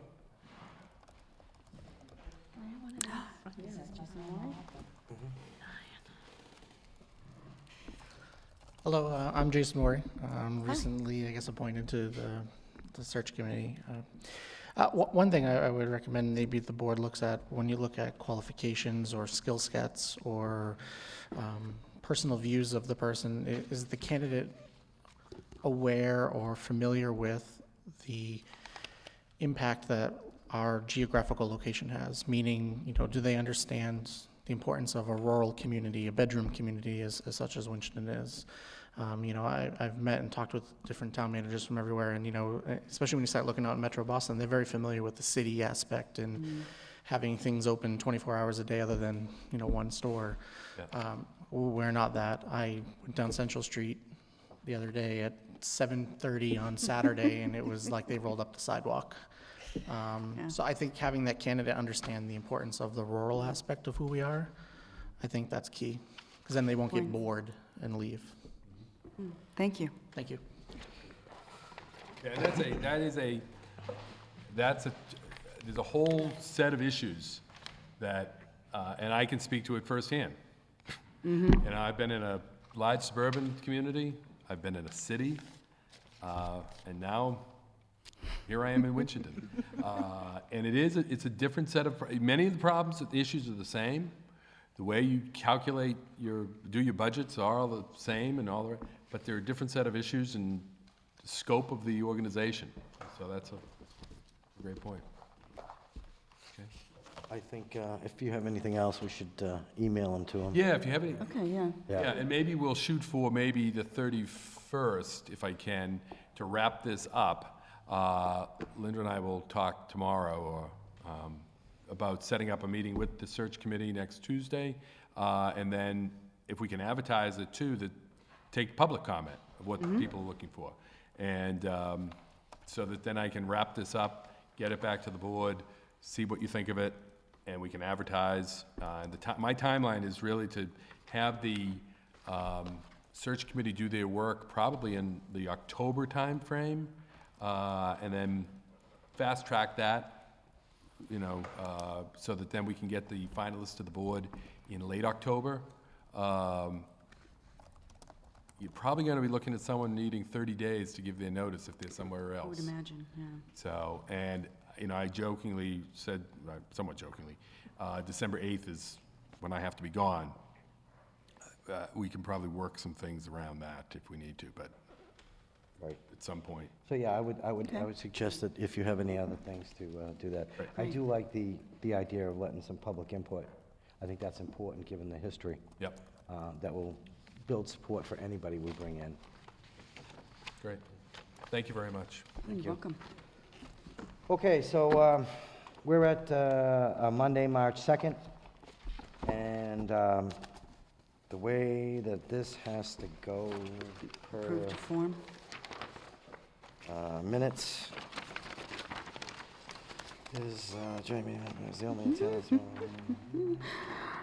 You may approve as to form. So moved. I hear second. Seconded. All those in favor say aye. Aye. Aye. Aye also. Then we have June 23rd, because our 20th minutes were not completed. Mm-hmm. Anybody see any issues with them? Can I get a motion to approve them as presented? So moved. A second? Second. All in favor say aye. Aye. Aye. And the chair votes aye also. We do have a meeting with the BOS the 24th, because they had some issues, so they weren't able to make next week. Given that timeline, that does bump because that will be obviously a lengthy meeting. We do need to meet on the 31st. There's some other issues coming up that the board will need to address, so we will be off next week, but on the following 2 weeks. Can everybody make that meeting okay? You make that meeting okay? The 24th or the 31st? 24th and the 31st. Yes, I've actually planned on being at both. Linda told me that we needed to do a meeting on the 31st, and you can't imagine the joy. I'm sure. The good thing is that is not Labor Day weekend. That's correct. Other than that, if you have any suggestions for next, the agenda on the 31st, please email it to me or Linda so we can include it in the next packet. Study up on the financial thing from the DOR, because if you're going to have questions, that's going to be the time to ask. I'm sure they're going to ask us questions too. Like, it's going to be a two-way conversation with all the board. All the boards have been notified, correct? Linda? Yes. Okay. Other than that, I look for a motion to adjourn. Mr. Chair, just before we adjourn, just touching back on the IAC and the insurance. With the adoption of that tonight, I recognize what it entails. I'm sorry, I'm tired. When are you planning on reaching out to the IAC? You think you can meet with them next week? I'll probably try to send something out to them. I'll probably send something out to all of the unions, and since it's the IAC, as members of the IAC and union representation. The board adopted this. I'm in the process of, I'll explain everything. I'm going through the process of getting the estimates and all, and that I'd like to try to meet with them in, and I'll come up with a date in early September or thereabouts. And basically reiterate what I said earlier tonight to the unions as they were leaving, the teachers' union, that I'm anxious to work together with them on this. And then, so I'll probably be looking at something like that, but I'll try to get a hold of them right away. Yes, please. It was, I think, tough for all of us. And I want to make sure that even though some people may not, or are not happy with us tonight, that we're going to, keep everyone involved. Absolutely. Would it be prudent or, not prudent, to have a member of the Board of Selectmen in on those meetings as well? No. No. Thank you. Could I just ask, I don't know if maybe it's, again, water over the dam or whatever, but maybe just a letter explaining what happened to the school committee, because I do feel badly that they were slighted. Yep. I will do that, and I will, and really, I will take full responsibility for that, Well, because it's, because of vacations in summertime, and we all understand, it had to be expedited. I just feel like some gesture. yeah, and the same probably goes to the finance committee. Right, Letting them absolutely. both know that, yeah, so sometimes, one of the things you want to look for in your next manager is that they're not so singularly focused that they You've had a lot on your plate. miss the, You're doing a lot in a short period of time. so, but, Yeah, but yeah, thank you. you're working on And it. I know it's a tough vote, but really, it's intended to really work with everyone together, so. So with that, I'm a thorn in your side tonight, am I not, Mr. Barbaro? Move to adjourn. thank you. Can I get a second? Second. All in favor, say aye. Aye. Aye. And we're adjourned at 9:50.